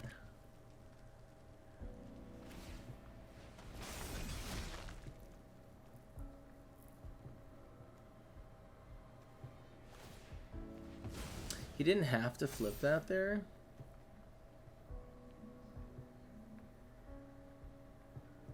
I would love to get rid of that. So we actually have access to 7 right now. So we can do Preening Champion flip. Or do we want a Preening Champion? We can Gargantua double block. I kind of like that better, because if he does something to get rid of this, we can just unseal it, get it back, and then we continue to accrue more of an advantage.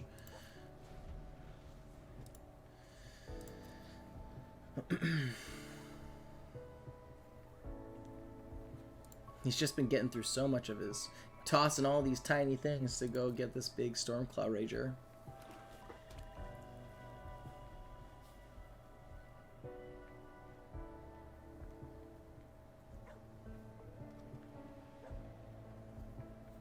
I would love for us to see some of our removal. That would make me very, very happy. Ogre Warrior. Derision might be too much to ask for, though. Ozolith would be pretty sweet. Invasion of Ixalan would make me happy. A land makes me sad. Okay. It's not the worst, though. Alright, so we have access to 8. So we can do Aerialist. Preening Champion Aerialist, flip 1.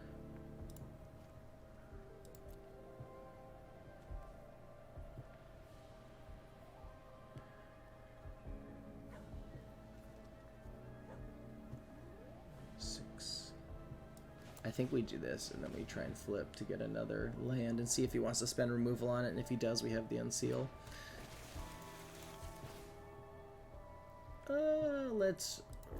Let's keep as much of our life as possible.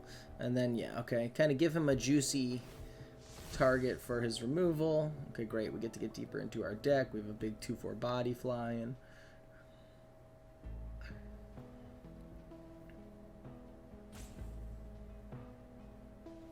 Take action onto the battlefield, and we get a flip next turn. My only question is, like, do we want to wait for the potential Norn's Inquisitors in future turns to flip our Incubator tokens just because they can get so... Sure, that's what we were talking about. We're pretty happy about that. Okay, that's all right. That's actually totally all right with us. Now he's got to use all his removal on these things that are flipping. He probably shouldn't. If he was going to kill it anyway, he almost certainly shouldn't have let it flip. But that's fine.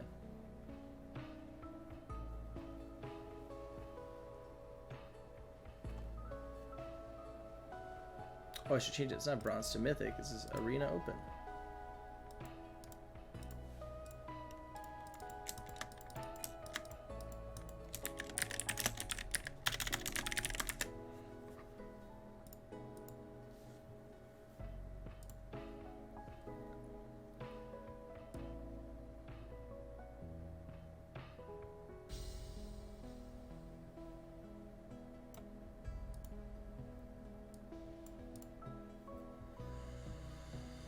Another one? Oh, he just sacked it. Okay. Sure. I am really tired of this. I do not love the value he is accruing off of this Stormclaw Rager. We've literally just had no way to deal with it. Each player creates a treasure. Each player sacks creatures.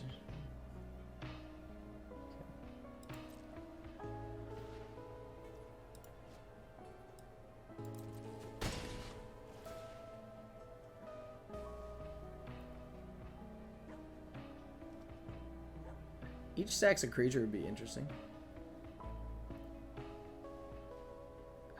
So it gets in the first strike damage, and then it, sure. Oh, I don't love that. And then you can just keep sacking it with the Stormclaw Rager. Ay, ay, ay. Ugh, gross, gross. Really, really good combo. We have to figure out a way to deal with this. We can do our unseal this turn, which I don't hate, but I don't love it. It does let us flip for 2 3/3s. Stupid 7/7, my goodness. I think we flip one here. Title Terror's big game.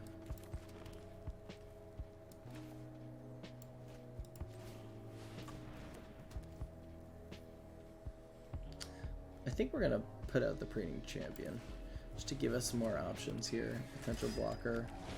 Just throw it in front.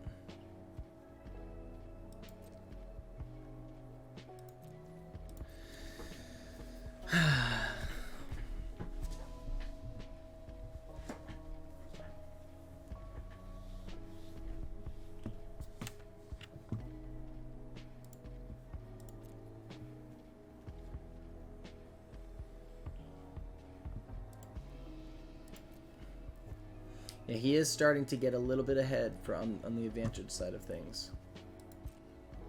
He's going to probably attack with Rankle again. Player or battle.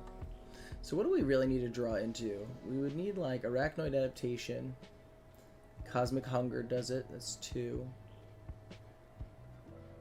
Invasion of Ixalan, fine. Ozolith does it. 4 hits. 5 hits Deadly Derision. 6 hits Invasion of Fiora, so 6 of 21 is roughly a 30-ish% chance.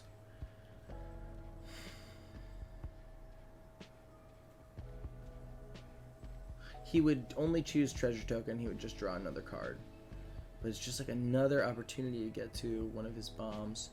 I think I need to let it happen maybe once more.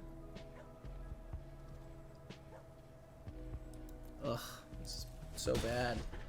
It hurts so bad. I don't want to go down to 6.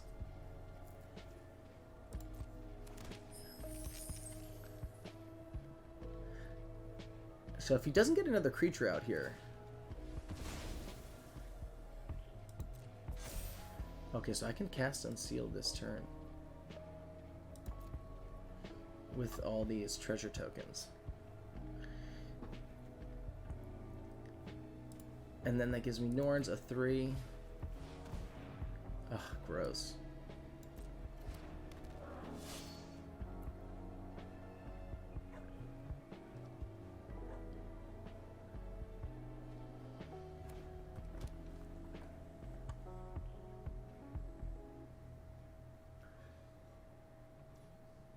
I think I'm going to do this. Okay, so then next turn that gets me a 3 attacking. So he blocks the Tidal Terror. Or I hold back 2. Tidal Terror is unblockable. He blocks the Phyrexian Gargantua. So 7, 11 get through. If we can just get rid of this Rager, I think I'm going to do it. We've gotten so many lands. Okay, let's do it.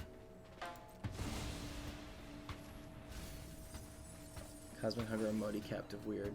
Emoti seems pretty good here.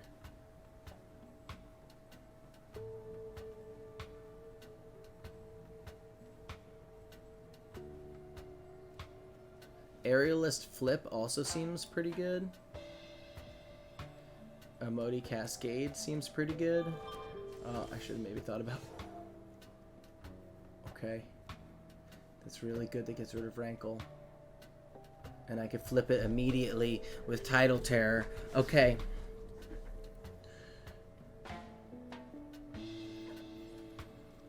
If we do non-legendary, I kind of get hosed.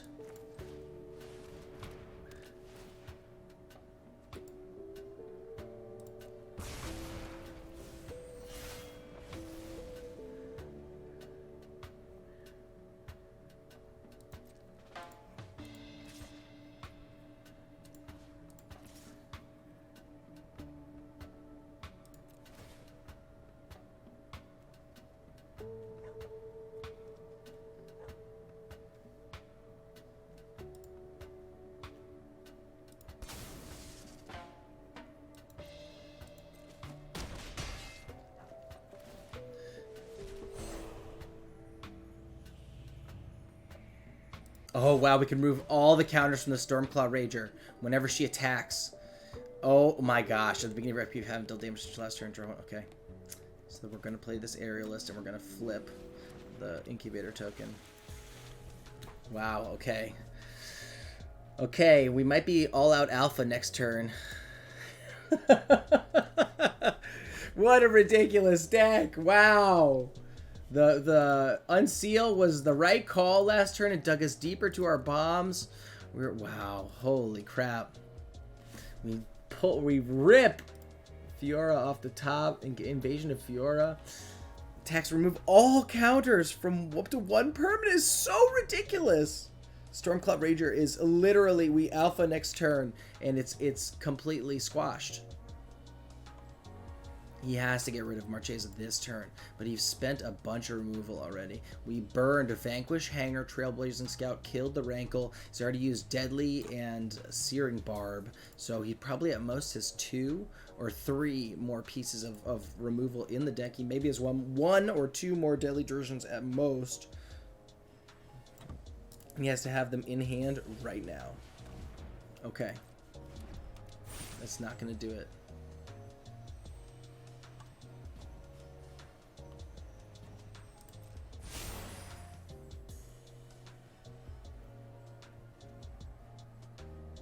We have to flip.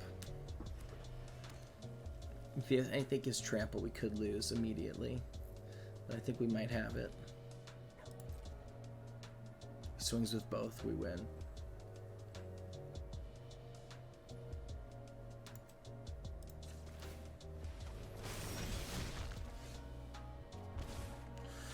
Okay, I think this is actually game. Emoji first with the Cascade.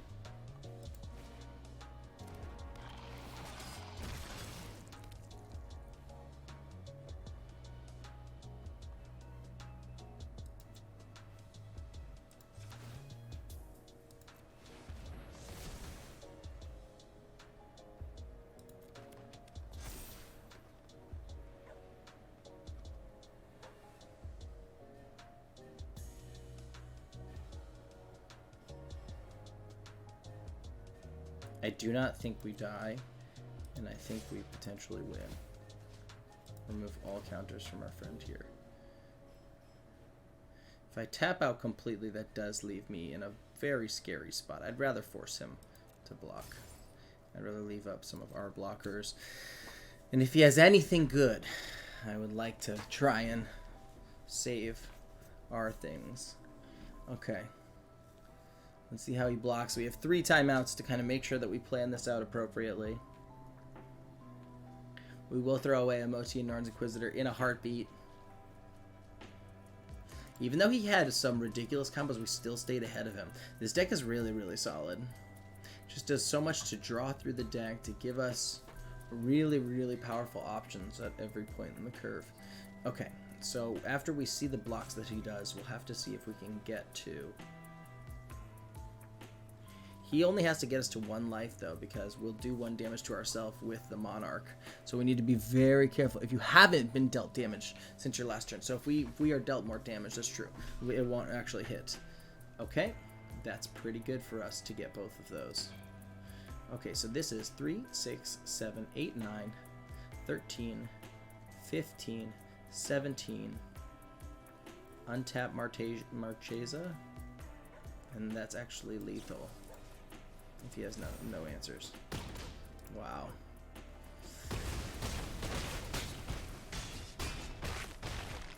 Wow. We got there. 6-1. We got there. No problem. 6-1. Deck is insane. Let's go get it. Let's go get a W. Come on.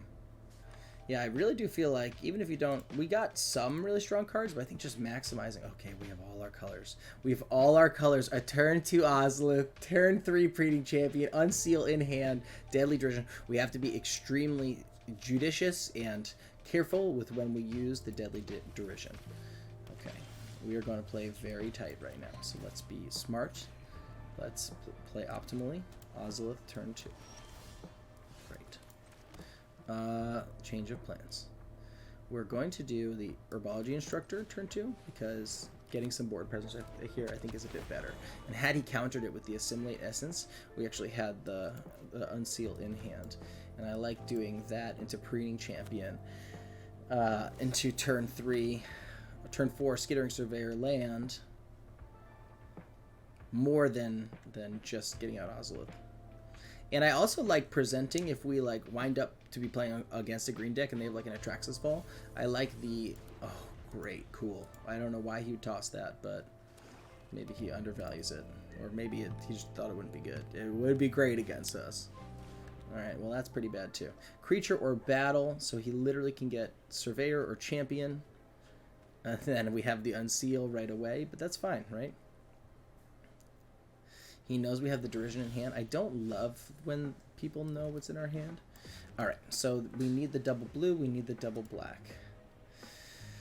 More pressingly, more urgently, we would need the double black in order to unlock removal. So I think that's what we're going to go get here. So first... He could have... Oh, he has Nefari's Dispersal. Okay, so now we know he has enough... Well, we don't know, but I feel there's a high degree of confidence that he has Nefari's Dispersal in hand, because it just paused when we attacked with 1 blue mana open. So we're going to get a black here. If we get a green, we can turn for Ozolith tap to give 2 counters on the Surveyor and kind of put some pressure on him to bounce the Surveyor back to our hand. And then we could go get... I kind of like that. I know that sounds ridiculous, but I kind of like that. Because it forces him to potentially bounce it back to our... Oh, great. Wow, okay. I think we're actually going to change plans. So we're going to Norns and then Ozolith.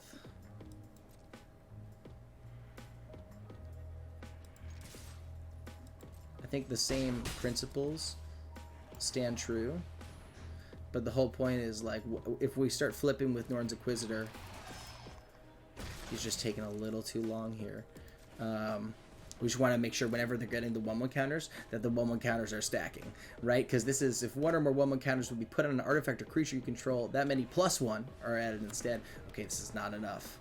This is not enough. So now this 2/2 is going to be like a 5/5, but I think that we're going to go here. Yep. And then we're going to go here. And he's going to bounce the Incubator token. And we can't feel bad about that. 4/4, not a 5/5. Still, 4/4 is great. So much pressure. He's going to bounce the 4/4, and that's fine. We're going to hit a land next turn. We get to play a Moti. We just have to keep being super duper aggressive. Yeah, that's totally fine. We knew that was going to happen.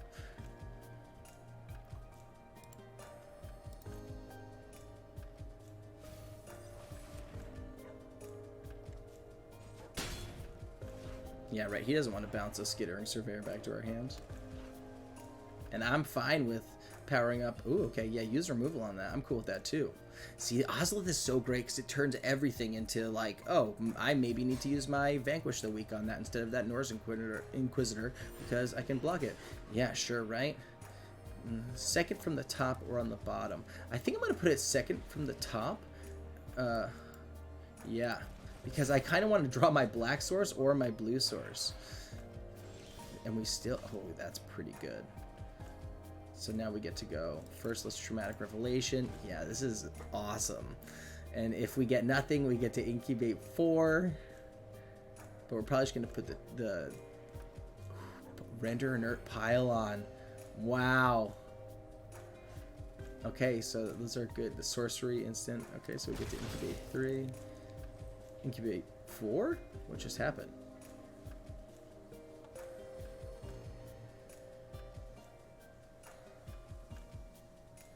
Whenever one... Okay, so I think I maybe don't understand when the incubator tokens come into play. Are they receiving +1/+1 counters? Or 4+1/+1 counters? Yeah. So Ozolith does pump that up by 1. Interesting. Okay, cool. So we know he's got Pylon, Render Inert, Convoke. He can't kill it. What would we rather he pile on? Norn's Inquisitor, and then we go get it back. Or maybe the Instructor here. Because he's already scared of Norn's Inquisitor. And like whatever he gets rid of, we're just going to go get back with Unseal. And again, we just want to keep pushing. He's going to start getting rid of stuff from our graveyard, which I also don't love. Oh, he didn't do it. Okay. Don't remind him. He was up to 2. And then he gains a life. Exile 2 cards from the graveyard. You gain 1 life for each creature card exiles. Yeah, he could have done that. I'm glad he didn't. So now we get to go get a black with the Skittering Surveyor. Make our 5/5. Excuse me. Because when they flip, you put that many. So you give him that many 1/1 counters, and then when they flip, you put that many. So it's not only gets the Incubate 3, and it comes in as 4. It's gonna flip 5/6. So it'll be a 6/6 attacking next turn. Oh, he just took that too. He does not have the Convoke mana for that. Okay, so this is pretty good. We have to go get a black here.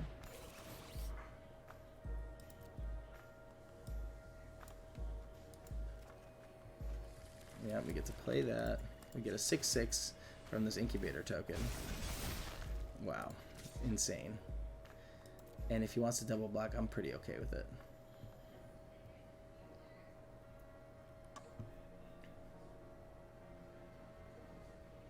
Now he's going to have to pile on. Oh, wow.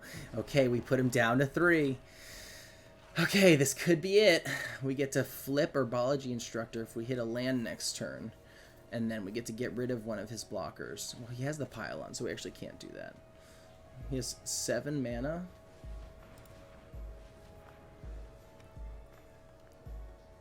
Oh, he has 9 mana? What is going on? Oh no, 1's in the graveyard. He has 8. 4. They're hard to see. 1, 2, 3, 4. 1, 2, 3, 4. And then 1's in the graveyard. So he's seen 9. Yep, that's fine. Doesn't even kill it. Still leaves me with a 1/1.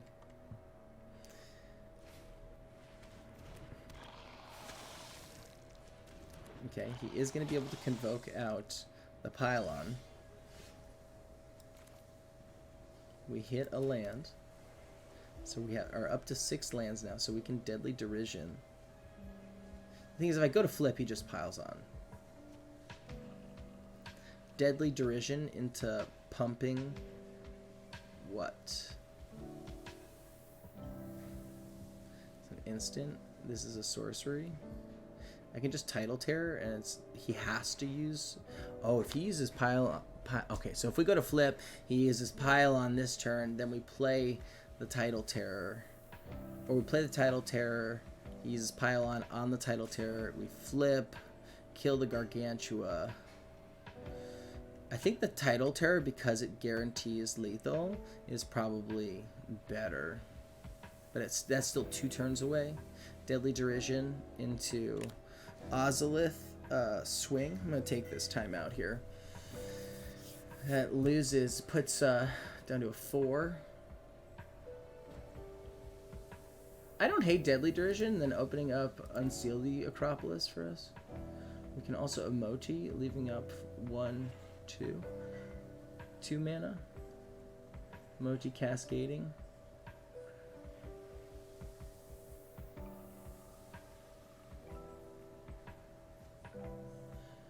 I feel like tricking him with the Herbology Instructor is potentially... I don't have to remove it yet, though. Well, you know what? He has to use this, and then it opens up the ability to flip the Instructor for the following turn, because he has to use Pylon on the Title Terror, or he loses. So then we get to Herbology Instructor next turn.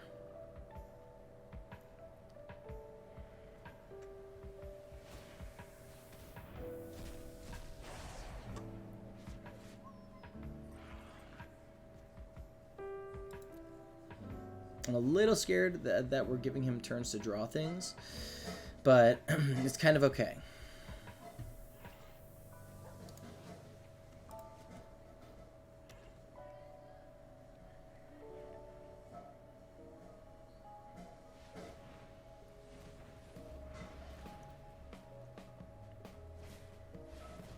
Okay. Doesn't have another knight, so that will untap on our turn. More mana is welcome.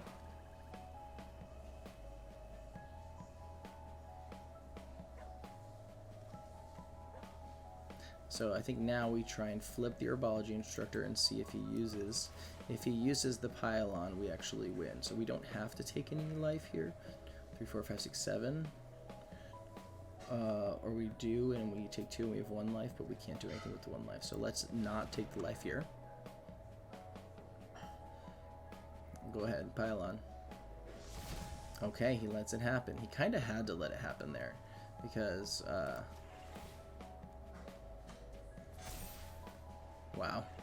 Wow, and then Ozolith doubles the Norn's Inquisitor tokens, or 1/1 counters. Absolutely gross. Okay, okay. Go there. I'm gonna, yeah, I'll say, yeah, okay. I'm going to tap my dudes. Hi, Moch. And then he's got a block. And he's pile on the Title Terror. And then he goes to get Incubator tokens. And then we can unseal. Well, we can't unseal, unfortunately, so we'll lose the Title Terror. So that was a bit of a mistake. Maybe, because he's just going to be able to get rid of the Title Terror with Timuret.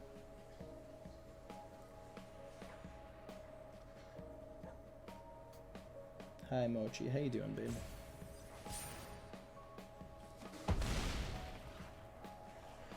Next turn we get to Emoti counters. Start swinging with more creatures. Yeah. He's just going to clean up our graveyard as much as he can. Okay. Gets a couple of Incubate 2 tokens.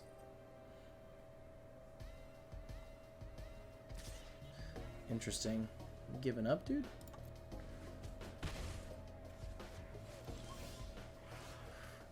I think we still stick with the plan here.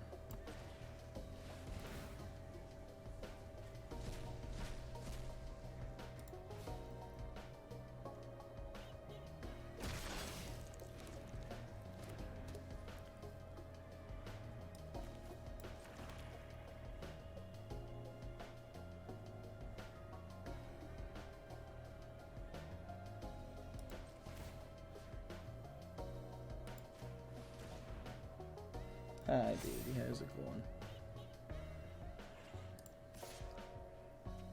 He's going to block with the Ichor Drinker. If I swing with this, he blocks with Protocol Knight and something small, and then, okay. Just the one. We're kind of being safe, but we're so close to winning this, I just don't want to get blown out. And I think if we hang on to Unseal, and if we just be somewhat reasonable with some of our attacks, next turn we get to flip this the Ozolith Norn's Inquisitor is just the most ridiculous combo. Because it comes in, if you're incubating 2, and then it gets 1 more 1/1 because of Ozolith, and, or well, it's incubate 3, so it gets 1 more 1/1, and then when it flips, it gets 2 more 1/1s from each of their abilities. Starting to nab his own stuff, okay, as he looks for outs.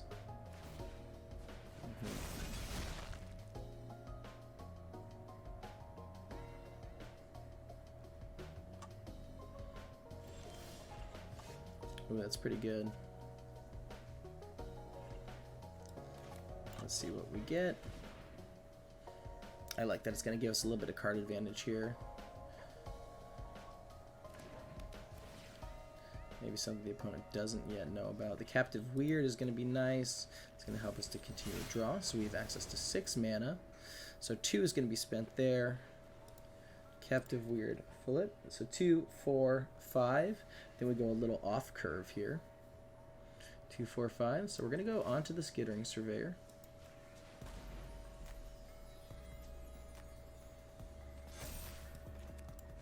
We're going to flip here. And we have a bunch of good attacks. Good game. Wow! Easy 7-1. Easiest 7-1 of my life.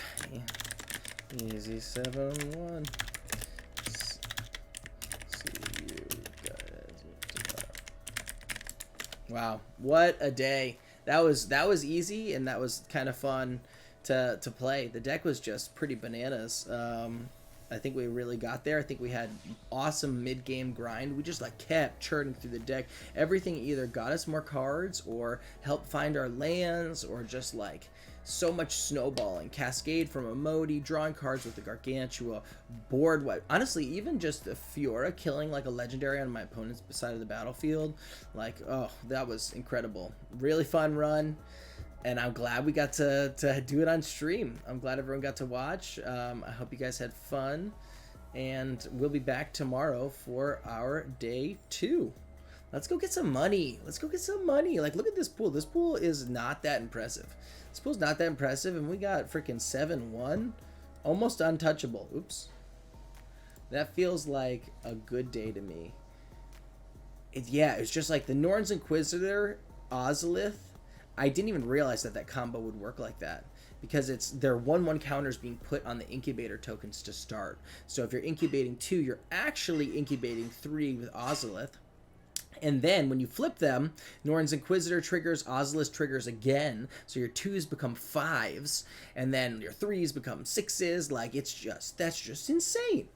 Like, so much. The Traumatic Revelation, huge overperformer and sealed, able to nab our opponent's like bombs several times. Aetherblade Agent, just early board stall removal. Eyes, draw to our combos. Preemie Champion, just an awesome card. Collective Nightmare, Unseal, huge overperformer, and we often just got back like a 2-drop and a 3-drop, because it's like, okay, well, getting back Norn's Inquisitor is kind of game over for our opponent.